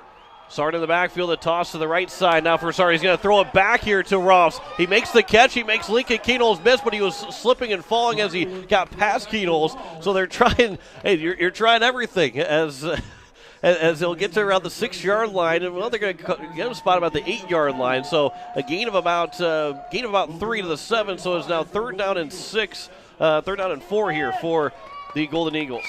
And that's a play where if this game is being played in Aberdeen on turf, Sam Ross probably doesn't slip. And fortunately for the Governors, as he tried to make that cut to avoid Lincoln Keenholz, he slipped and went to the ground.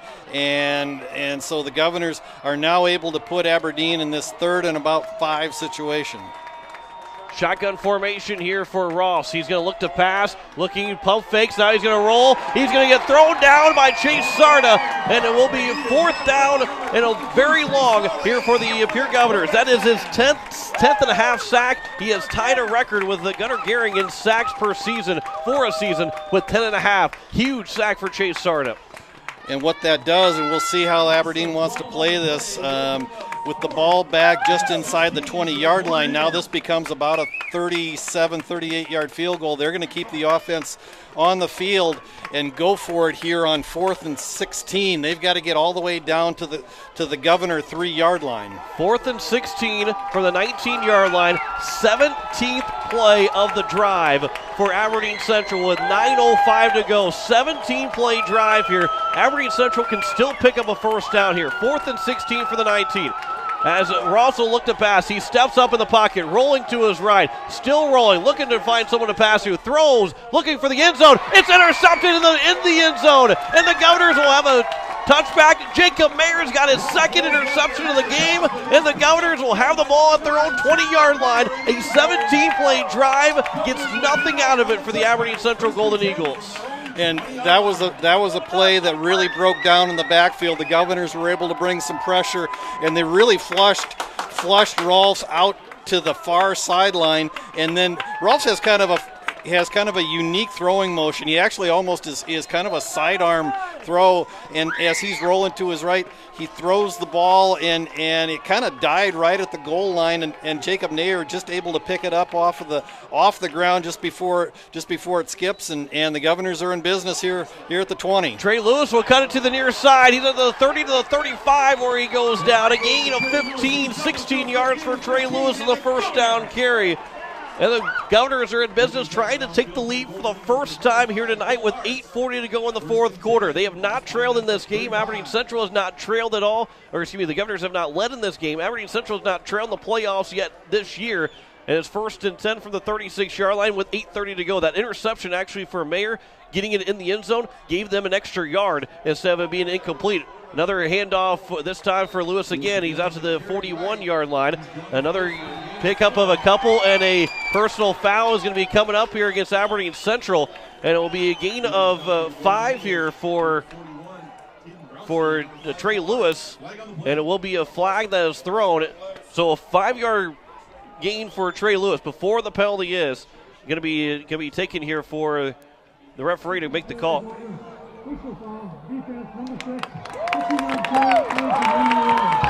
It's a 15-yard penalty at the end of the run. So from the 41-yard line, it's at 46, a game from the 41-yard line all the way now to the 44-yard line inside Aberdeen territory with 8:14 to go. That is a killer penalty for Aberdeen Central to take in a relatively clean game other than some false start penalties.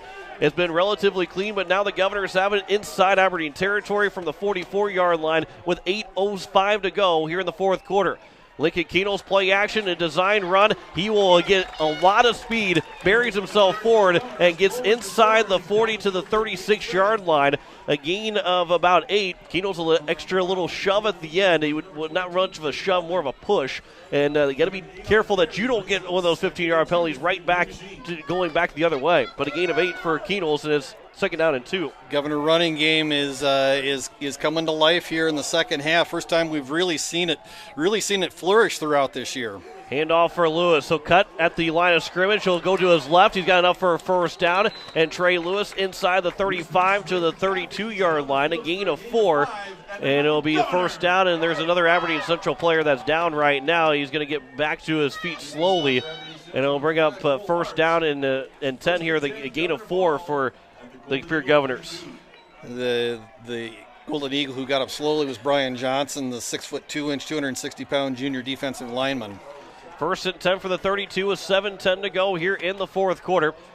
Keenels will roll to his right, looking to pass, still looking. He'll take a couple steps back. Now he winds up and throws it to the sideline, and wisely just throws it out of play. And it'll bring up second down and 10. There were plenty of receivers in the area all covered up, and a good decision by Keenels just to throw the ball away. And what becomes a challenge here for the Governors as you get closer to the end zone, the way that the Golden Eagles are playing this pass defense, dropping 7 and playing pretty soft, is you just compact the field, and so it gets tougher and tougher to find open space, and so the Governors are going to have to get a little crafty here with just over 7 minutes to go in the fourth quarter, and this game tied at 21. Governors are looking for their first lead tonight. 21 all, 7:03 to go. Keenels on a design run right up the middle. He's up to the 20, and he's going to be rolling over at the 19-yard line. A gain of 13 for Lincoln Keenels and a first down for Pierre as they are in the red zone trying to take their first lead tonight. And again, just a designed run right up the middle, and as soft as those Aberdeen linebackers are playing, if he can get one block, if Keenholz can get one block up on the offensive line, he's going to get at least 3 to 5 yards. That time he got about 8. You're listening to KCCR Pierre, a Riverfront broadcasting station. First and 10 for the 19. Keenel's design run again to the right side. He gets to the 15 before he's chopped down at around the 15-yard line. A gain of 4 for Keenel's, and it's now second down and 6. Yeah, and just a rollout, and that's a kind of a staple of this Governor playbook, is just that direct snap and then just put it in the hands of Lincoln Keenholz, and we may see a lot of Lincoln Keenholz here in this last 6 minutes of this ball game, as the Governor coaching staff may well just say, hey, we're going to put the ball in number 3's hands and let him try to win this one for us. Halfway gone in the fourth quarter. Game is tied 21-21. A state semifinal, 11 AA. Lincoln Keenels will take the snap from the pistol. A high snap. He'll hand off to Lewis. He'll cut it left side. He's going to try and keep his legs moving forward. He's going to be around the 9-yard line. That's enough for a first down as he gets 6 yards. And Trey Lewis has given the Governors first and goal now from the 9. And Pierre is within 4 plays away from trying to take their first lead here tonight. And again, nothing, it's kind of smash mouth football versus smash mouth football. Kind of, again, one of the first times all year that we've really seen the Governors rely heavily on a running attack, and they're really executing this running game to perfection right now. First and goal from the 9. 5:20 to go here in the fourth quarter. Keenel's design run again up the middle through that offensive line. He gets inside the 5 to the 4. Another gain of 5 for Keenel's. And it'll bring up second and goal from the 4-yard line. And then a timeout will be taken here by Aberdeen Central with 5:06 to go. Second and goal from the 4. Aberdeen Central takes their first timeout, and Greg maybe trying just to get because you want a defensive stop here. You want the goal line stand for Aberdeen Central. However, that first timeout might come back at some point in this fourth quarter, trying to tie this game up because, again, they have not scored yet. It looks like it's inevitable, but we've seen the Governors fumble the ball inside the 5-yard line once already tonight. But right now, that timeout potentially could be used at the later part of this game, that they won't have that opportunity. Yeah, and right now, this Governor rushing attack has really done some good things.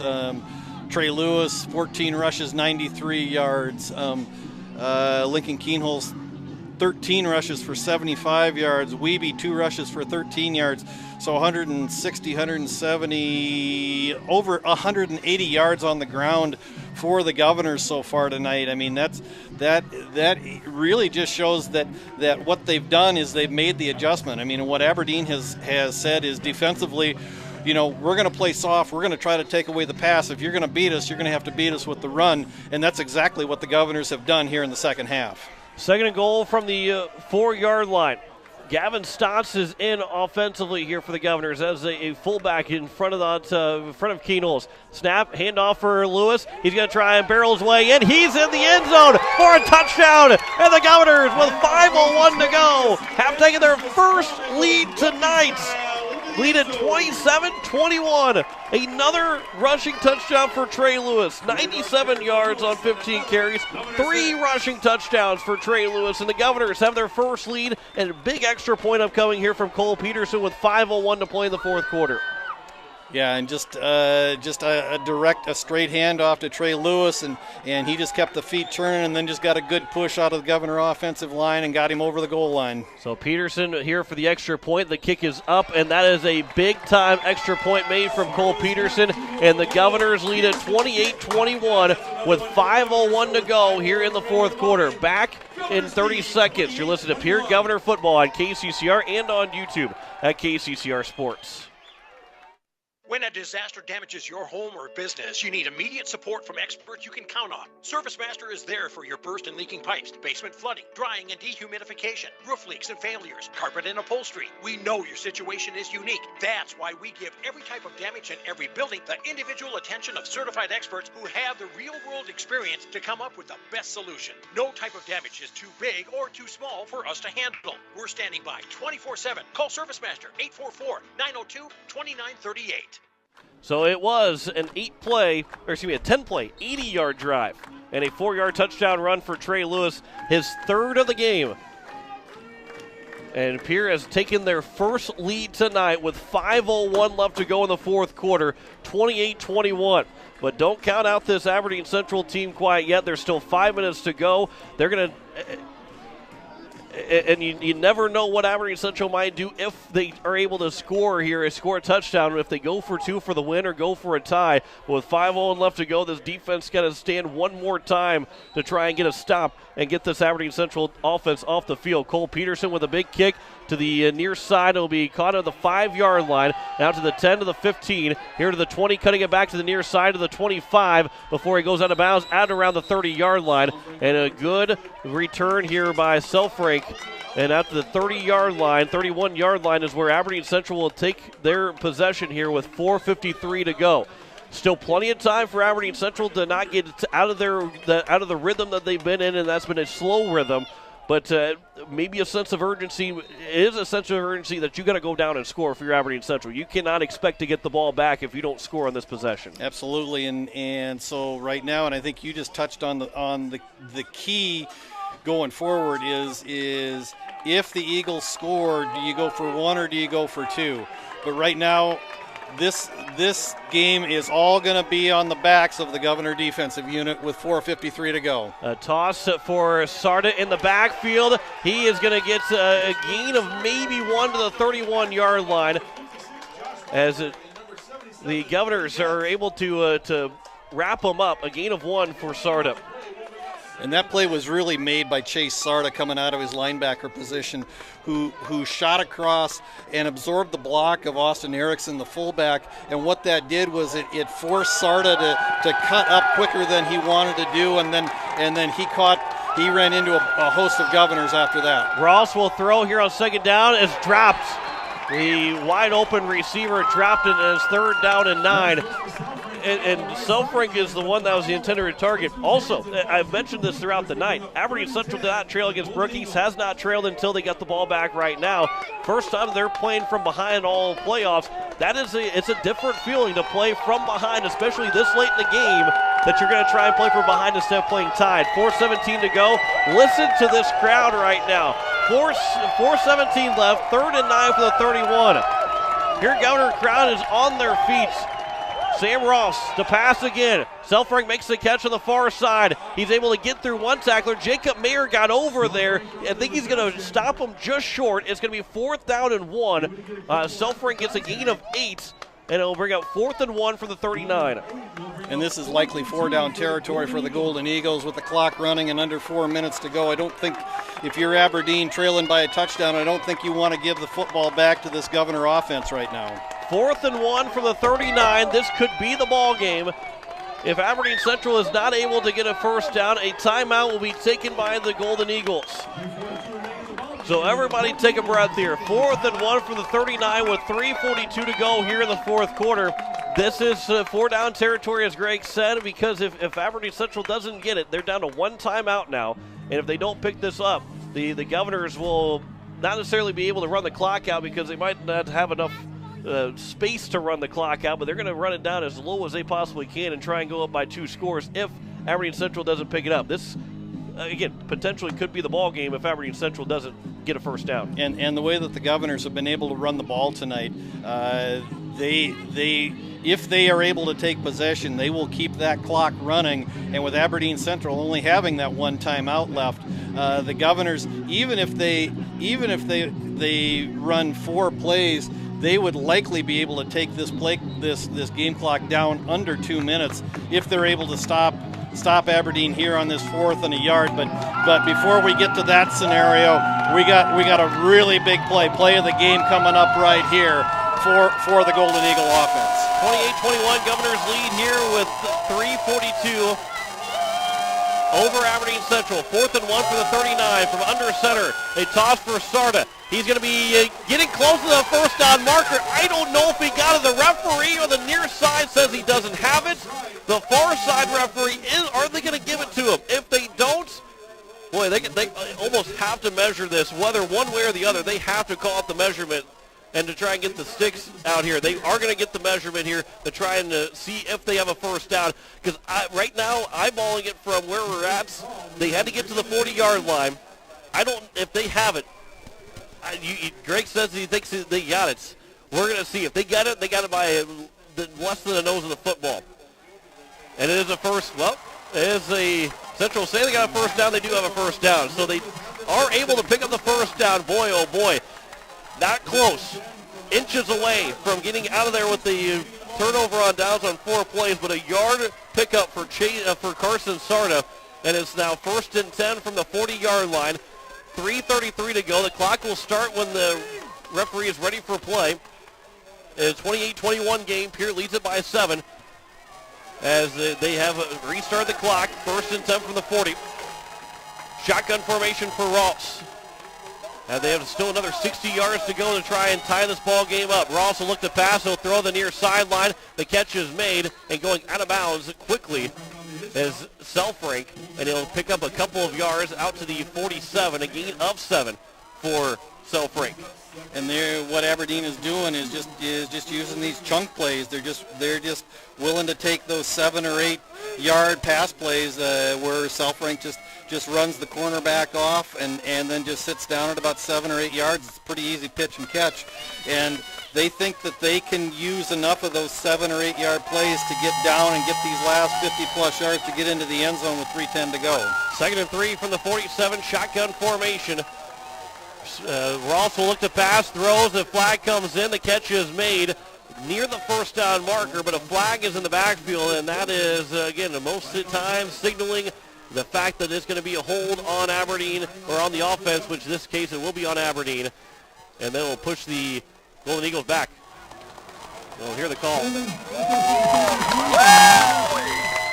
It is on Samson Flack. It's the 2nd time he's been called for a hold, the center for Aberdeen Central. The 6', 220-pound sophomore. While they are young as Aberdeen Central, he is one of the youngest guys. He's one of the only 2 sophomores starting. Erickson, the other starting sophomore for Aberdeen Central. 3:04 to go and counting. All the way back to the 32-yard line.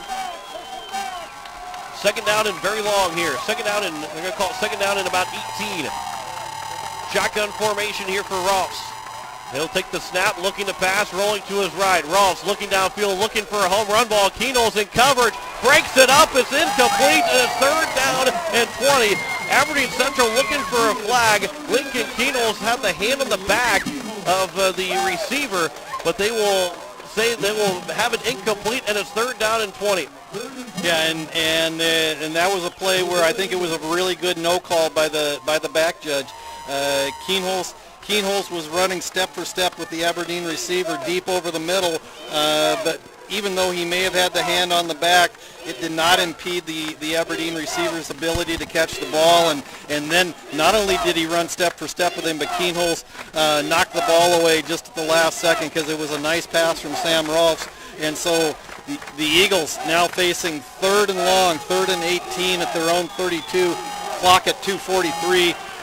And Govs up by 7 here in the fourth quarter. Ross takes the snap. He's looking to pass, steps up in the pocket, throws for another home run ball on the far sideline. Is it going to be caught in bounds? And out of bounds, they call it. Incomplete, and it's fourth down. Gene Weeby in coverage, and it's 4th and 18. And this could be the ball game with 2:35 to go here in the fourth quarter. And sometimes you wonder. I mean, if you're Aberdeen, what's the better play? Do you try to take that home run ball? Do you try to take that big hitter and try to get down into the Governor red zone, or do you try to get into something underneath, something to get you a first down and keep this drive going? But right now, Governor defense needs to stand strong one more time. 4th and 18, 2:35 to go in the fourth quarter.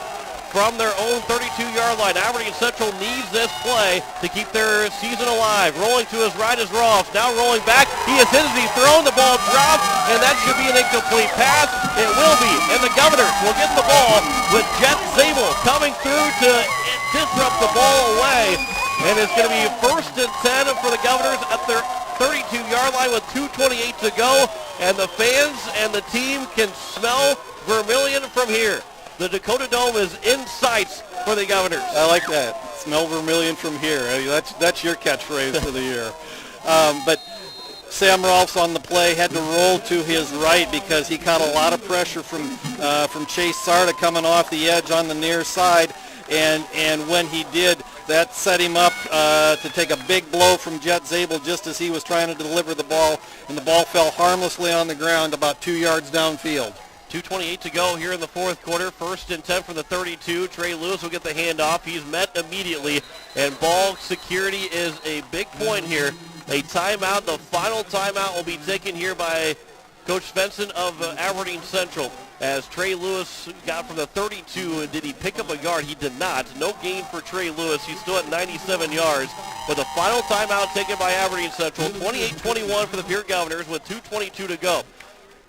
A first down just about seals it for the Pierre Governors, and maybe not in the next play, but if they pick up a first down, they will seal the win for this team from the 32-yard line. Now they can run out the clock without having to score.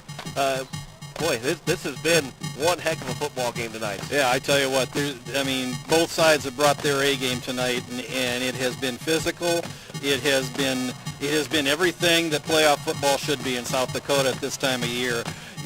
If the Governors, now that Aberdeen has used their last time out, 2nd and 10, with the Governors able to run 3 more plays, 2:22 to go, even if they give up the ball on 4th down, they're going to give Aberdeen the ball back with well under a minute to go.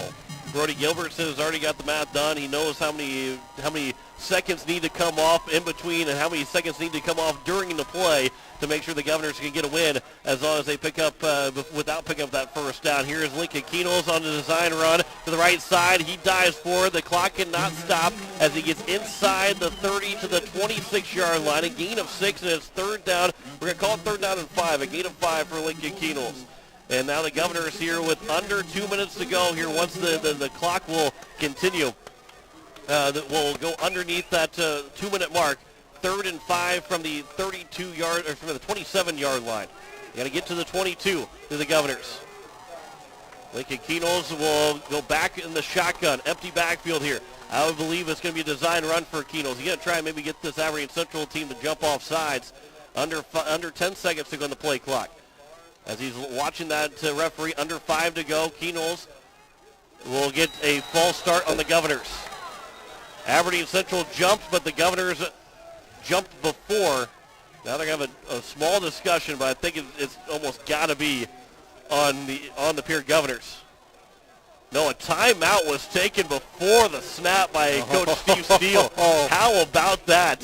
It's going to be 3rd and 5 from the 27. No penalty on either side.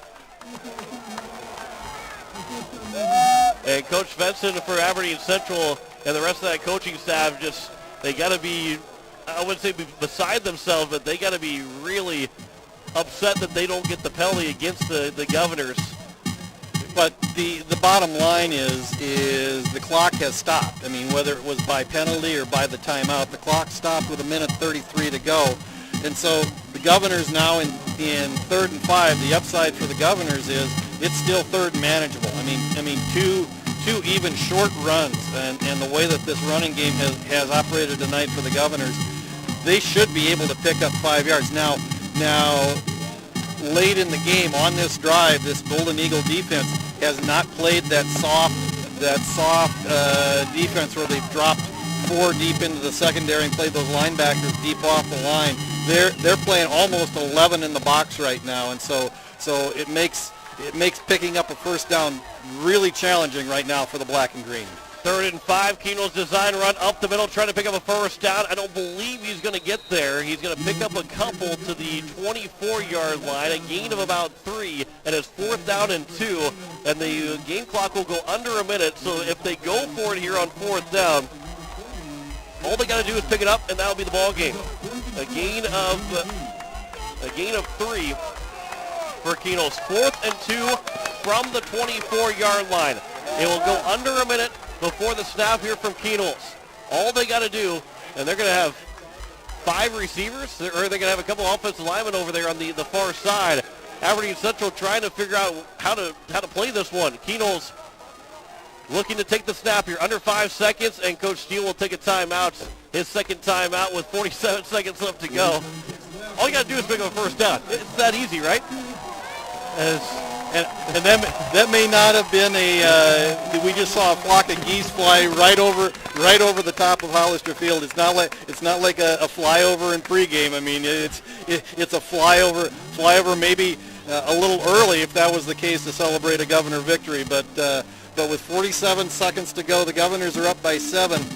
If the Governors don't pick this up on 4th and 2, there will be about 40 seconds left in the game. Aberdeen will have to go over 70 yards in order to try to tie or potentially win this ball game. But the Governors just need one good offensive play, one good play to try to seal the deal right here. Pierre did not lead until they scored with 5:07 to go in the 4th quarter. They trailed, they tied it up, they trailed by 14 points, 21-7. They've scored 21 straight points to make it 28-21, and the Governors now with 47 seconds left to go need to pick up a first down to seal the win. Gavin Stotts is in. He's behind the line of scrimmage, and he's with Lincoln Keenels in the backfield, but in front of Keenels. And then Stotts moves forward, so the Governors will have to back up 5 yards, and it's going to be 4th and 7 from the 29-yard line. Stotts, who is not a normal offensive player, will end up picking up a penalty as he was ready to make the block. He was ready to get to the state championship game, but he moved just a little bit too soon, and they back him up 5 yards to the 29-yard line, so it's now 4th and 7 from the 47-yard line. The Governors were able to get a defensive stop on a 17-play drive from Aberdeen Central in the 4th quarter. An interception by Jacob Mayer, his second interception of the game. 4th and 7 here for the Governors from the 29-yard line. Keenels will take the snap. He's going to look to pass. Keenel's going to roll to his right. Throws, looking. The catch is made by Wiebe. Does he have it up for a first down? He didn't get to the 20-yard line. So it's going to be close to around maybe the 23. Gain of 6 to the 23-yard line with 39 seconds left to go. Aberdeen Central will have a chance. A gain of 6 for Wiebe. but it's not enough for a first down. So here we go with no timeouts and 39 seconds left to go on the clock. Aberdeen Central has a shot to try and tie this ball game up with a touchdown, but they have to go 77 yards to try and score. Sam Rolfs will have the opportunity to do it. We'll see how good his arm can be. He has made 3 completions in the second half. He is 3 for 12 in the second half passing after going 7 for 7 to start the game, to start the first half. First and 10 from the 23. Trey Lewis goes in on defense late. Ross is going to go back to pass. He's looking. He'll throw to the near side. The catch is made. It's a first down to the 35-yard line. A gain of 12 to Selfrink. And they're going to try and maybe spike it here rather quickly. And Sam Ross takes the snap. He'll spike it. 29 seconds left to go here in the ball game. And it's second down and 11. They're going to spot on the 34-yard line. Yeah, that ball actually is mismarked. It should be at the 35, and now the officials are going to mark it properly back at the 35. 29 seconds to go. The challenge is right now for Aberdeen, you've got to try to get something down the field at some point because you can't get enough 8 to 10-yard plays to get 65 yards down the field in 29 seconds. Second and 10 for the 35-yard line. Ross will take a snap. He'll look to his right again. He'll step up. He's going to try and run with it here. He's to the 40, to the 45, to the 50. He's down. He's got to get the clock stopped again. He's to the 50-yard line. A gain of 15 for Ross on that run. And he's going to get back up to the line. He's got to spike it again, and he won't spike it with 17 seconds left to go. And it'll be second and 10 from the 50-yard line with 16 seconds left. Where you're sitting at right now, you could probably get another chunk play as long as you pick up a first down, get the clock to stop, and then you have one more heave to the end zone. Ross has got the arm to do it, but you probably want to pick up a couple more. You want to pick up a first down, but you have a chance to pick up a couple of more yards. Aberdeen's probably got 2, maybe 3 plays left to try to get this ball in the end zone, and you just touched on the key point, John. Sam Ross does have the arm to get this ball in the end zone from midfield from where it's spotted right now. Second and 10 from the 50. 16 seconds left to go here in the fourth quarter. 3 receivers near side. Ross takes the snap, rolls to his left. He can't take a sack. He's going to get hit. He keeps the ball. He's down. The clock will continue to roll with 7 seconds to go. With now third down and 10. Down to 4. Down to 3. They're not going to get the play off. The Governors win it 28-21. A huge sack at the end of the game, and the Governors win it by 7. 28-21. They beat Aberdeen Central and advance to the state championship. A 5th opportunity to try and make it 5 in a row for the Pierre Governors. What a win for Pierre. What a game for the Pierre Governors. Wow, that was an impressive play at the end of the game. And I think it was Jet Zabel again on the backside coming that was able to get Rolfs on the ground at about the 47-yard line. But 2 big defensive plays from the sophomore here in the last couple of minutes of this ball game preserved this victory for the Governors. And boy, I tell you what, I don't know if you're tired. I'm tired. I'm almost exhausted because we went through the whole gamut of emotions in this 28-21 victory. A 7-point win for the Pierre Governors as they advance to the state championship to take on either T or Yankton. The last time we checked, the T area Titans look like that. They're going to be the team that the Governors will face next week Friday at 7:30 at the Dakota Dome. So get your plans ready. The Governors, just like they do in the last 5 years, it's not over quite yet between T and Yankton. It's 35-28. And the Governors still might have to be facing Yankton, but get your plans ready. We're going back to the Dakota Dome as the Pierre Governors win it 28-21. We step aside for 3 minutes. We come back with a post-game show. You're listening to Pierre Governor Football on KCCR and on YouTube at KCCR Sports. At Shane's Pharmacy, your health care is important, and Shane wants to be the pharmacist to take care of you. Shane's Pharmacy will make sure your prescriptions are filled in a timely manner. They will answer your questions, and they will even deliver to your home or office. Call 223-9200. Shane's Pharmacy, the pharmacy you know and trust. The number again is 223-9200. Shane's Pharmacy in Fort Pierre, proud to support high school athletics.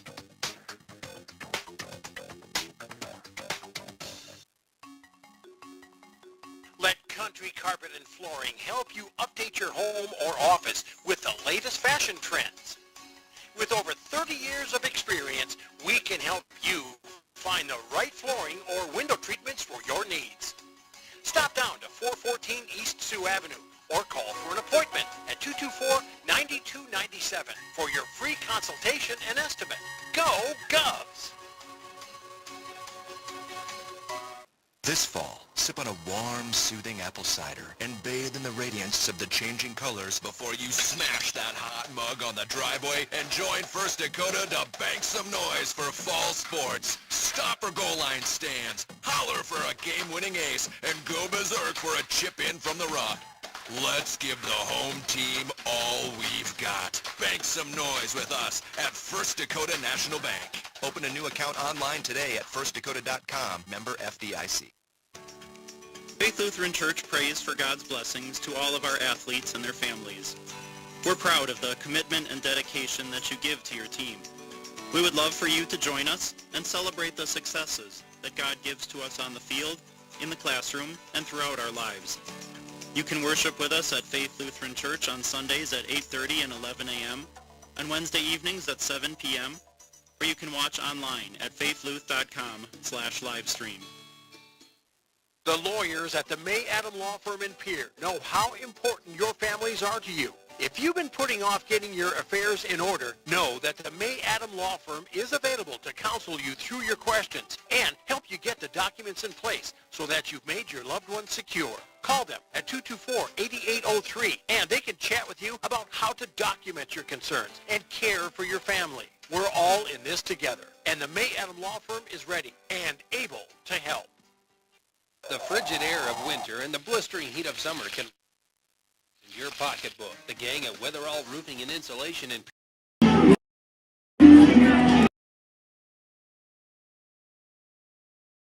Weatherall save money with their custom spray foam or blow-in fiberglass insulation.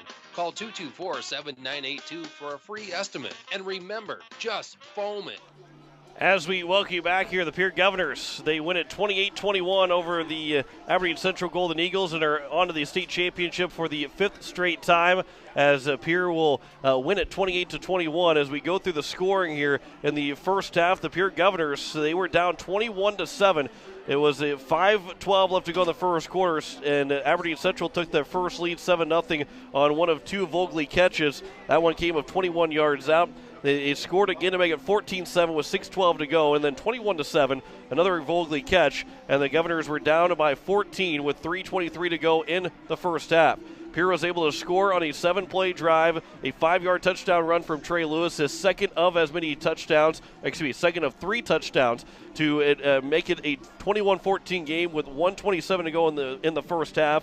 And then the third quarter with 8:50 left, it was a 8-yard run from Jaden Weeby to tie the game at 21, and then Pierre with 5:01 took their first lead of the game on a 4-yard touchdown run from Trey Lewis, his third rushing touchdown, and the Pierre Governors were able to advance on a huge defensive stop, able to sack Sam Rolfs, and then able to have the time run out because the had no timeouts left, did Coach Svensson, as Pierre wins it 28-21. We talked to our first player of the game, as it is Jacob Mayer, who intercepted Sam Rolfs twice. His 2 interceptions were picked off by Jacob Mayer. So first, Jacob, the first one was an easy one, relatively easy. Yep. You probably felt a little bit more pressure because it felt kind of easy. Yep.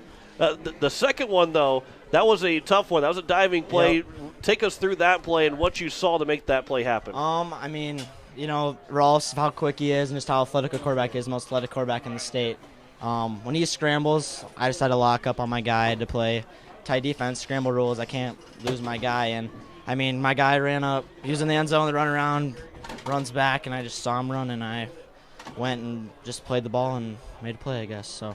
And that was such a huge play because it came at the end of a, what was it, John, a 17-play drive. 17-play drive, yeah. I mean, they really just kind of ground on you all night long. And I think one of the things that you guys did defensively, especially in the second half, was your front seven did a much better job of controlling Carson Sarda in the second half. I would totally agree with that. I mean, we worked on that all week.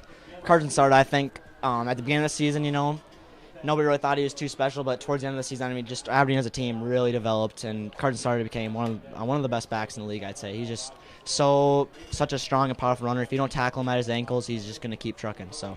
Yeah, you guys gave up 304 yards of offense in the first half, and he gave up 88 yards in the second half. That's a huge. What was Coach Lewis and the rest of the defensive guys? What was that adjustment going in the second half? Well, in the first half, main reason why they had so many rushing yards is they came out with a new They had a new formation out that we had no idea, and we had. They just kept into the run to the weak side. I don't know if the toss to the weak side, and that was just because we didn't have enough guys over there because, I mean, we didn't see it, and they were overloaded, and their tight end wasn't eligible, which we didn't really understand at first. So I just kept flipping it out there, and he could run it up, and we made that adjustment at halftime, and once we made that adjustment, plays were made, and we were able to win this one. So let's go back and talk about your first interception. I mean, and that was a play that was really made by your defensive line, and I can't remember who it was that put a shoulder pad into Rawls just as he threw it. But what happened was you were down and actually kind of had one of the receivers double covered. Yep, I was in free coverage. Yeah, you were in free coverage, and so you were kind of running free and able to play the ball, and the ball was about 5 yards underthrown, and it was almost like catching a fly ball in center field. Yep. I mean, I just took it back to Major League Baseball, CCBA, and I went and got it. So. But now you guys get a chance to play in the state championship again next week. You guys were there last year and have been there as a team. The Pierre Governors have been there. But in this game, you had that game against Mitchell last year where you picked up that huge win. Here tonight, you pick up the win to go to the state championship. What's that feeling? What was that whenever, especially in that last play and how you guys won? What was that excitement like? I mean, it's just amazing. Just got to give all glory to God and just for having everyone be healthy for the most part, and just everyone being organized and knowing what they're doing. So I mean, and it's just a great feeling, I mean, people are like, oh, Pierre's so good, but we're probably under the most pressure in the entire state. We don't want to let up. We don't want to ruin the winning streak or going to the Dome. So it's a great feeling once we really get stuff together and we are able to win, I guess, a semifinal game. You earned another week of practice. I mean, and that's the big thing right now. And so how special is it going to be for you? I mean, you're a junior. I mean, and so it'll be your third trip to the Dome. How special is this going to be for you personally? It's going to be really special, and I just really gotta. I mean, tonight we all.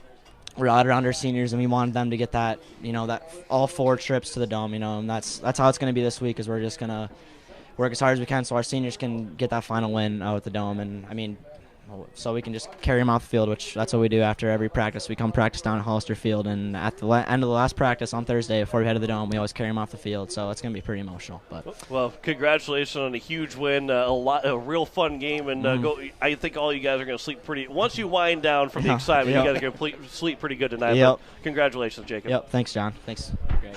As we hand things over now here to Trey Lewis, who had 3 of the 4 touchdown runs tonight.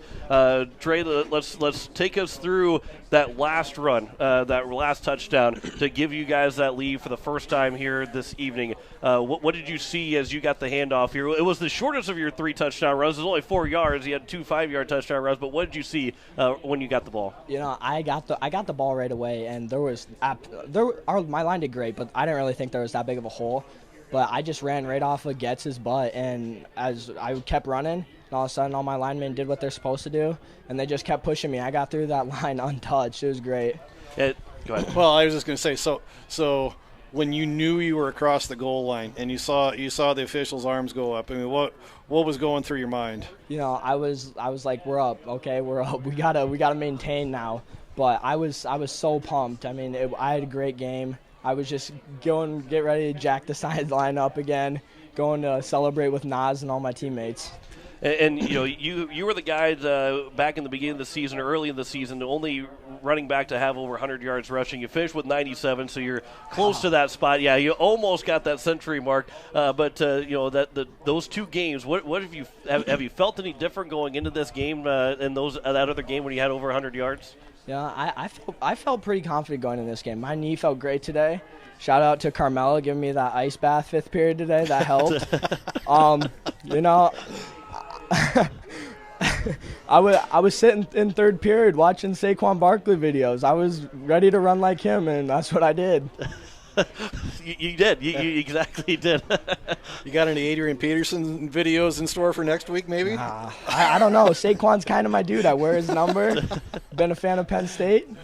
Well, you now get a chance to go to the Dakota Dome. Last year as a freshman, now as a sophomore here this year. And being part of that at the starting lineup and being a guy that is involved a lot more than what you were last year in regards of your playing time, and how special is it to be able to do this again? You've been watching it for the last couple of years, maybe on the sidelines before then. What's that mean to now be in that starting lineup and be able to go to the Dakota Dome? It was always fun as a kid watching them go down and win, and now that I'm a part of it, I feel there's a lot more pressure now as I'm a part of it. But it's so fun watching. Like last year, went out, I just looked up in the stands and this is so cool. I want to keep doing this. So it's gonna be great going back there and now starting in the Dome and just being dang, we made it here. So and it seems like you've been up here a couple of times, and you've been up here as player of the game because your offensive line, really plays well. And tonight they really did a great job. I think, I'm not sure what the final number is, but it's got to be close to 200 yards of rushing tonight for the Governors, probably, and it's got to be the highest single game output of the year. But talk a little bit about your offensive line tonight. Yeah, I love my line. I keep them going on the sidelines. I'm like, hey, let's get everyone jacked up, because if our line works together, our run game is great. As you can see, and like I said, they push me into the goal. They push me into the end zone. We get that touchdown. Without them, that might not have happened. So what they do is amazing. Well, a hat trick of touchdowns here for you tonight. You win 28-21, a chance to play in the Dakota Dome next Friday, and congratulations on a big win. And it's good to have another week of practice, and we'll see you down at the Dakota Dome. All right, thank you. Trey Lewis of the Pierre Governors. Again, they win 28-21, advance to the state championship, and will be taking on either T or Yankton. We'll check the final score for that here in just a moment. But we now bring in Jet Zabel, who is not wearing the number 12, wearing number 15. This one fits a little bit better, doesn't it, Jet? Yeah, it does. 15's a little tighter and doesn't have a big grip down the middle. that is good. You have the game against Aberdeen a couple weeks ago. I brought you up because you played so well defensively, and you were all over the place defensively. Here, offensively, defensively, you've kind of embraced that role of being able to play on defense. Talk about the plays that you had here tonight. Well, gotta love Lewis blitzing me. Then Sam Rolfs just rolled out a little bit, and I got to him, and it was a clutch moment. Then on that last play, Sam Rolfs rolled, and I just kept chasing him and got it a little bit.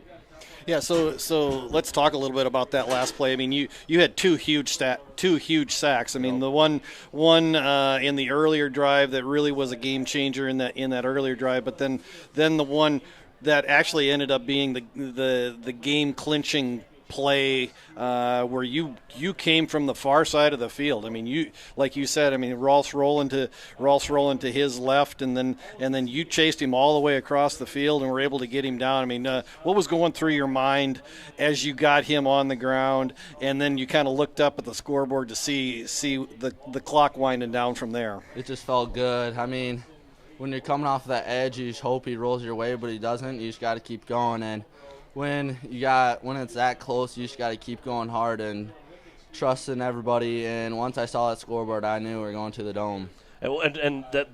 Take us through that next moment. That after you get that play and the time is running down and the time hits zeros, the emotion and the excitement that your team had. It just felt good, Keep going with the tradition. Hopefully you get 5, but you got to take it day by day in practice.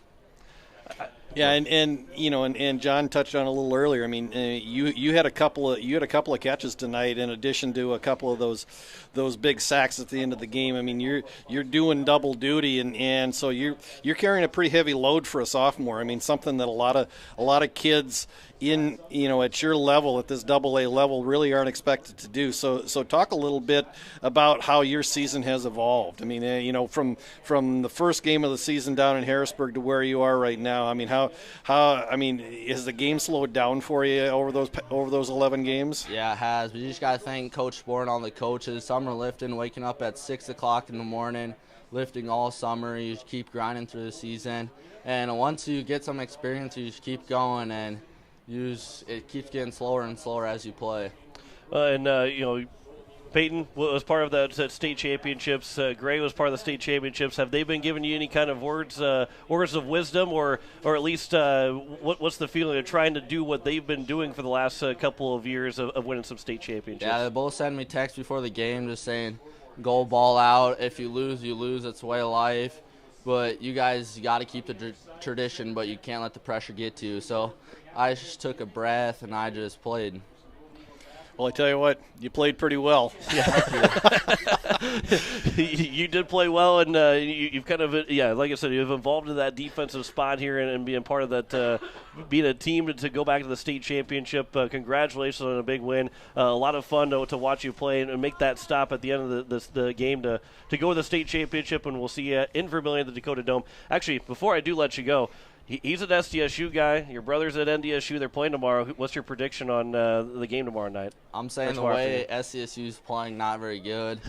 Cam Miller, Quincy, and all of them, NDSU by 10. NDSU by 10. Greg, we'll actually, you couldn't take. You can't turn my mic down now. Well, you couldn't take Jed anyway. Jed, appreciate it. Thank you so much, and congratulations on the win. As we will talk with Coach Steve Steele here in just a little bit, as he'll make his way down and talk with us as the Governors win the state semifinal, 28-21. 317 yards of total offense for the Pierre Governors. They were outgained by Aberdeen Central, 392-317. Greg, you mentioned close to 200 yards, around the 200-yard mark rushing. They had 193 yards rushing, 124 yards passing here this evening. Trey Lewis had the bulk of them with 97 yards, 3 touchdown runs. This is a rare game where the Governors, we talked about the passing game and how effective they are and how good they are, and will the running game be here at some point in the season to win a state championship, or at least to go to the state championship? They get 4 rushing touchdowns, no passing touchdowns.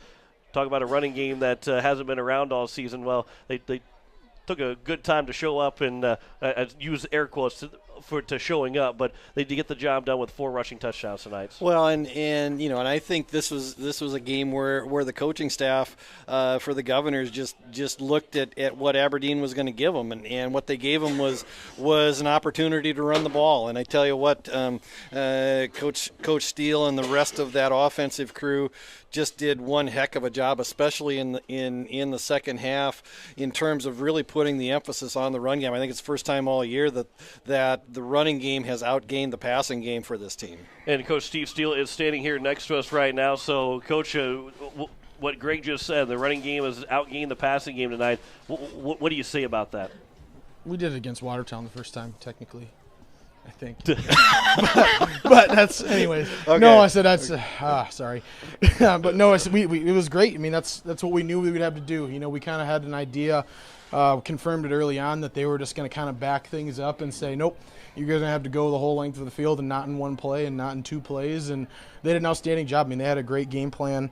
Obviously the offense, waiting as long as they could possibly wait to run plays and being able to methodically go down. And, we knew if we let them get a lead, it was going to be a dogfight, and a dogfight it was. Hey, you guys did not lead until 5:01 to go in the fourth quarter, but you're down by 14 late in that first half. You need a touchdown to try and to be able to do kind of a 2-for-1 type deal. You end up having to stop them at the end of the first half. But how important, how big was it to get that touchdown right before the end of the half to make it a 1-score game?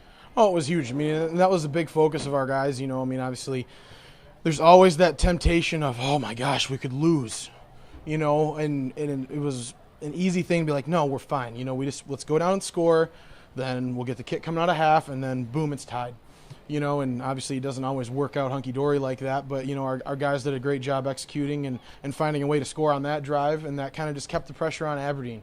If they can get 2 possessions and the ball, it's a really, really tough game for us because they can sit on it for a long time. But being able to maintain that 1 score kept all the pressure on them, and then, we were able to slowly claw our way back and overtake them in the end. Well, and that's the thing, and I think that was especially in the second half. I mean, you really put the emphasis on the run game, and then like John said, you were down by 2 scores at one time. I mean, and as a coach, you like to see how your guys respond to adversity. Maybe not in week 11, maybe a little earlier, so you can kind of learn from it. But what was the mood on the sidelines when you were down 21-7? And I think that's a great credit to our kids and our coaches because there wasn't a whole lot of panic. I think everyone was just continuing to focus on the task at hand of, okay, first thing we got to do, we got to go and score. And then we got to get to half. And then we got to go and score again. And then we got to eventually get a stop. And then when we get a stop, we got to go score again. And, I think everyone just did a great job maintaining. It's a very hard thing. I mean, they give a lot of credit to Aberdeen. 1, they played well. 2, they brought a crazy fan base. The atmosphere was phenomenal. And it's really easy to get caught up in that, the highs and the lows, and just drain yourself from playing with emotions. And I think our guys did a great job, trying to keep those in check for the most part, and then, just continuing to do whatever they could do on the field. Defensively, in the first half, Aberdeen scored 3 of the 4 drives they had. They ran out of time in their 5th drive, but did not score in the second half. They went interception, turnover on downs, and then the game ended after that. How good was that defense in the second half?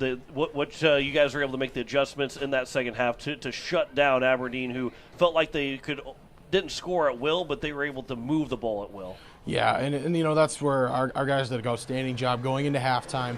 And again, no one was panicking, no one was upset with anything. It was just focus. It was okay. Here's what we got to do. And they went in, they made a couple small tweaks and good adjustments, and they dialed up a little bit more pressure that second half, and it worked. I said they pitched a shutout in the second half, and offensively, I mean, our adjustment was pretty simple. It's not turn the ball over and just go score. So, I think we still had to punt in the second half once there, but for the most part, I thought we had a pretty solid second half and on both sides of the ball. How let's talk a little bit. I mean, you've got a really good senior class. I mean, and they've provided a lot of leadership, but you've really had to rely on your underclassmen. In fact, the three guys we had up here as players of the game are all going to be back next year. Jacob Mayer's a junior, Trey Lewis is a sophomore, Jet Zabel's a sophomore. I mean, how good does it feel to look at all of those kids that you slot into your 2 deep every week and see see so many juniors and sophomores, and just talk about the growth that you've seen in those underclassmen this year? Well, the funny thing is that was kind of what we talked about before the game in the locker room. Was we said, guys, just think back. Think back to the beginning of the season. We were all young pups for the most part. We brought back 3 starters, from last season's team. And a lot of people were like, gosh, this is the year. I know we said other years of the year, but this is the one. They're going down because they're going to be too young to get it done. And all of our young guys have done an outstanding job taking that chip on their shoulder and just saying, you know what, no, we're going to find a way. And the seniors being, no, we're not the ones letting this down. We're going to find a way. And it was just so cool. It's such a rewarding moment to see those kids work and belief in themselves and each other pay off. Now you get another opportunity to go to the Dakota Dome. I know that, I believe, did it go final, Greg? That T1. Game? Yep, T1. Yep. So you get T next Friday. How quickly, obviously, you'd probably like to get this interview done quickly and start breaking down film, but how quickly is film going to be broken down and coaches and players going to be watching? But how do you also make sure that guys celebrate, enjoy the win, but then get back to work? How quickly do you do that? We'll enjoy it tonight. The kids have earned that. They enjoy that. They need to go and enjoy themselves and celebrate tonight, and then tomorrow we turn the page and we get back after it. It's going to be a busy film weekend. We got 11 games to break down, as opposed to that's the one big difference is, Watertown. We had 2 games to break down between playing them twice, and Aberdeen we had 2 games to play between playing twice. We've got like 36 games if we want to go to the last time we played T. So we'll just cut off this season, though. We'll just look at their 11 from this year. But it'll be a busy weekend. We'll get it all set up so that we can start that tomorrow. But it should be a fun one. Oh, Go ahead and look at your practice field right now, because you guys are going to be here all week at practice field. The time change, so you get the lights on and get the music going. How exciting is it to have this practice field again another year? I think there's a lot of kids that are really excited for that. And that's one of the things. I mean, the Dome's it's an outstanding experience. It's a fun trip. But, that's what a lot of people don't realize is all the stuff that means so much that's not that game and that day. And, we have so much fun Dome week in practice because if you're anywhere, I apologize to anyone that works in, I think that's the Foss building, isn't it? I think it's the Foss and the Anderson building. Foss and the Anderson building's right across from our field here because, we have the music blaring from basically 3:30 to 5:30 Monday, Tuesday, Wednesday, and Thursday. And we have a lot of fun with it. It's a great time. And I think a lot of the kids, they want to go to the Dome, they want to win it, but this is just such a fun week and a culminating thing for the season that the kids are excited. Let me ask a really simple question. How proud are you of this team and of your coaching staff right now? Yeah, there's not many things you can say that's to describe that. It's what you always want. Not everyone gets to experience that. Not everyone gets to win their last game on their home field or play their last game at their home field or play their last game in the Dakota Dome. But, I said we're very, very proud of our kids for earning the right to do that. And for, our seniors get carried off. That's the other thing that we do for our seniors. If they make the Dakota Dome, we carry them off for their last practice. And they've all learned that so much. And it's such a motivating thing that means so much to the kids because they get to pick who carries them off. And that's one of those things where you might be listening saying that's kind of a dumb tradition, but it means so much to those young kids that okay, this senior picked me to carry him off of his last football practice. So I obviously meant something to him. And, the seniors, it's a culmination of 4 years or however many years they've been playing football, here, or, kids that have moved in and all that. So I said, it's just such a great experience. And you can't really put into words how proud you are of the kids that continue to prove people wrong. All right, one last question here. I know I'm going to ask you this 2 more times. I'll ask you at Coach's Corner and again in the pregame interview. But right now, Friday night after a win, what's it going to take to beat T and win the state championship? More points than them. That's a good answer. That's where we're going to be at for right now. Well, Coach, I appreciate it. It's always fun being able to talk to you, and especially after wins. And a win like this one, I think Greg said it too. He goes, "We're tired up here. That was a game that was a draining game for the fans and broadcasters, and I know it's more draining for the players and coaches. Yeah. But a lot of fun, and it's much more. You're not as tired after a win like you got here tonight. And congratulations on that win. Thanks. I would be exhausted. It'd be a lot of fun. You should go back and watch the last play. We had 3 people signaling the clock was still running, and then everyone was just sitting there like it was just such a crazy thing from that perspective because you're seeing the clock slowly tick, and it seems like it's like 4 seconds to 1 second, and you're seeing their kids sprinting to get back to the line of scrimmage, and you're just like, oh, like you don't have enough eyes to get your eyes on everything, and it's just so much to take in. It's a fun ending. Obviously, winning is a fun ending, but it's just such a fun way to get it. So go back and check that out on the YouTube video because it's going to be great to watch. Your arm might be tired tomorrow. Your arm might be sore from trying to wind the clock. I think hand. For the most part, the defensive coaches were all winding. The offensive coaches were, I think a couple of them were saying, block that guy. Don't let him back to the line. Just walk in front of him. Make him stop. Well, you stole my last question, Yeah. which is what was going through your mind after Jet Zabel put Sam Rolfs on the ground? Oh, my gosh. It's just so much to take in. I probably didn't move, to be honest. I have no idea. I blacked out. I have no clue what happened. But it was kind of just trying to take in everything of, okay, the ref says the clock's moving. That guy's a long ways away. That guy's, how fast is his 40? We got 6 seconds here. No way. And then you see him lining up like, oh, my gosh, they might. And then I'm like, oh, good. There's still one guy running. So, yeah, it was just mayhem. But it was a lot of fun. Well, congratulations on the win. Looking forward to talking to you in Coach's Corner about football again next week. And, it's a good win, fun win, and congratulations on it. Appreciate it, guys. Thanks. Head coach Steve Steele is the Pierre Governors. They win it 28-21, and they advance to the Dakota Dome for a 5th straight season, looking for their 5th straight title. John Winkler alongside Greg Dean. And, Greg, that was a fun interview with Coach Steele. I think all interviews are fun with him. That one might have been the top interview that we've had with him, and at least in my tenure and probably his tenure here as well. Well, and I think what made it fun is there's just so much raw emotion right there. I mean, you could just tell, you could just feel the pride in this team and in his coaching staff just ooze out of him. I mean, this was playoff football the way it's supposed to be. I mean, it was emotional, it was physical. You give a lot of credit to Aberdeen. I mean, they came in here and they played their hearts out. I mean, that was certainly not a 4-6 team. It was not a number 7 seed team. I mean, if Aberdeen plays that way in any of their first 8 games, they're not 3-5. They're not 3-6 at the end of the year. I mean, this was a really high quality team that came into Hollister Field, and this is a big victory for the Governors because they really got tested tonight. And so, right now they should be happy. I mean, they should be just brimming with pride right now because they earned this victory, and they earned a 5th straight trip to the Dakota Dome. And and they're going to have one more test in front of them. I mean, next week is going to be a huge deal. T is 11-0. They've been riding at the top of the 11 AA class all year long. So we got another good one ahead of us. And I know you're looking forward to the trip. I'm looking forward to the trip, and I think there's a whole lot of green-clad bodies in this community that are looking forward to the trip as well. It's become almost a yearly tradition to go down, and it has been for the last half decade for the Governor team to go down, the Governor fans to go down to, outside of one year when they went to Brookings, but we've been going to the state championship on state championship weekend. 7:30 is kickoff time. 7 o'clock we'll start coverage here on KCCR and on online at kccrradio.com.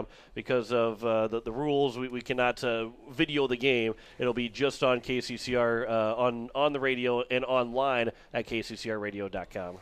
And one note, and we talked about this offline earlier in the day, but Steve Steele's 6th year in Pierre, 6 years as head coach, he is now 15-1 in the playoffs as a head coach. Think about that. He's 15-1. When you're playing the best teams at the end of the season when they're playing their best football, and his Pierre Governor teams are 15-1 in those 6 years. That's an amazing number. And 14 straight wins in the playoffs as well. Trying to make it 15 straight wins next week Friday down in Vermilion, which again, 7:30 kickoff for 11 AA. 7 o'clock we'll start pregame here on a KCCR and KCCRradio.com.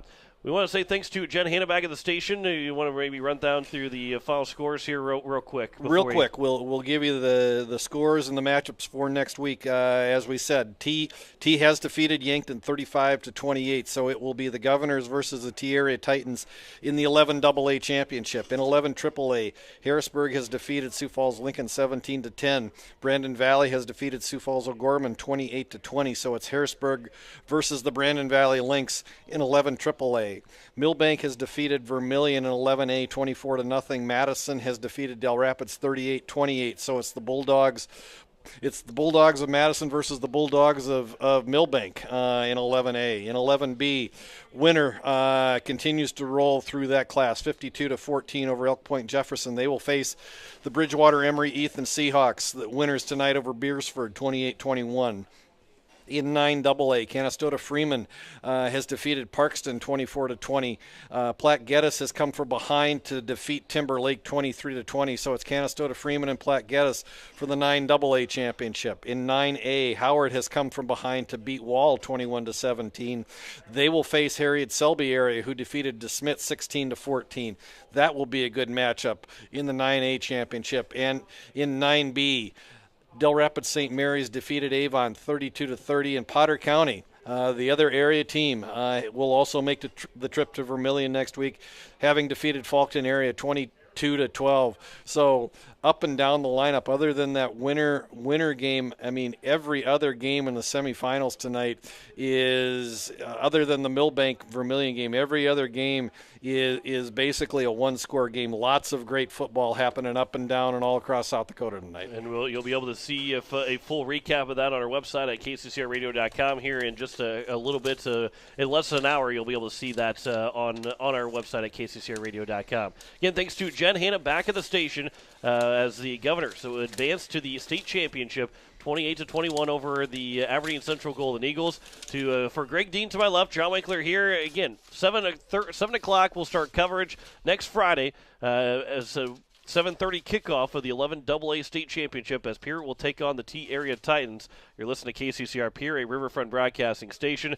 Once again, final score, the Pierre Governors. They come from behind, down 21-7 to win 28-21 over Aberdeen Central and advance to the state championship as we say so long from Hollister Field.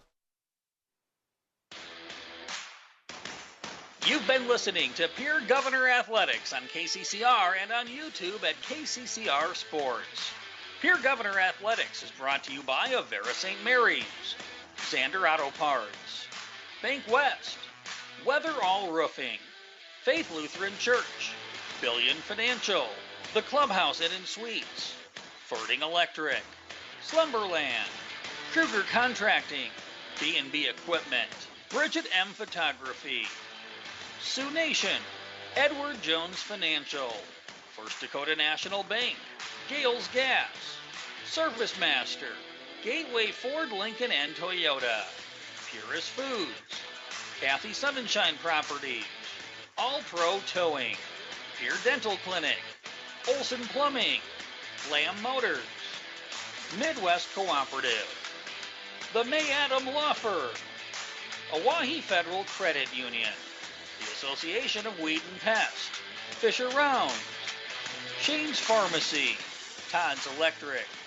Wagner Auto, First United Methodist Church, East Pier Landscape and Garden Center, Country Carpet and Flooring, and Black Hills Federal Credit Union.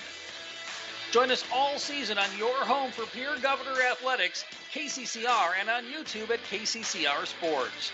This has been a special presentation of Riverfront Broadcasting Sports.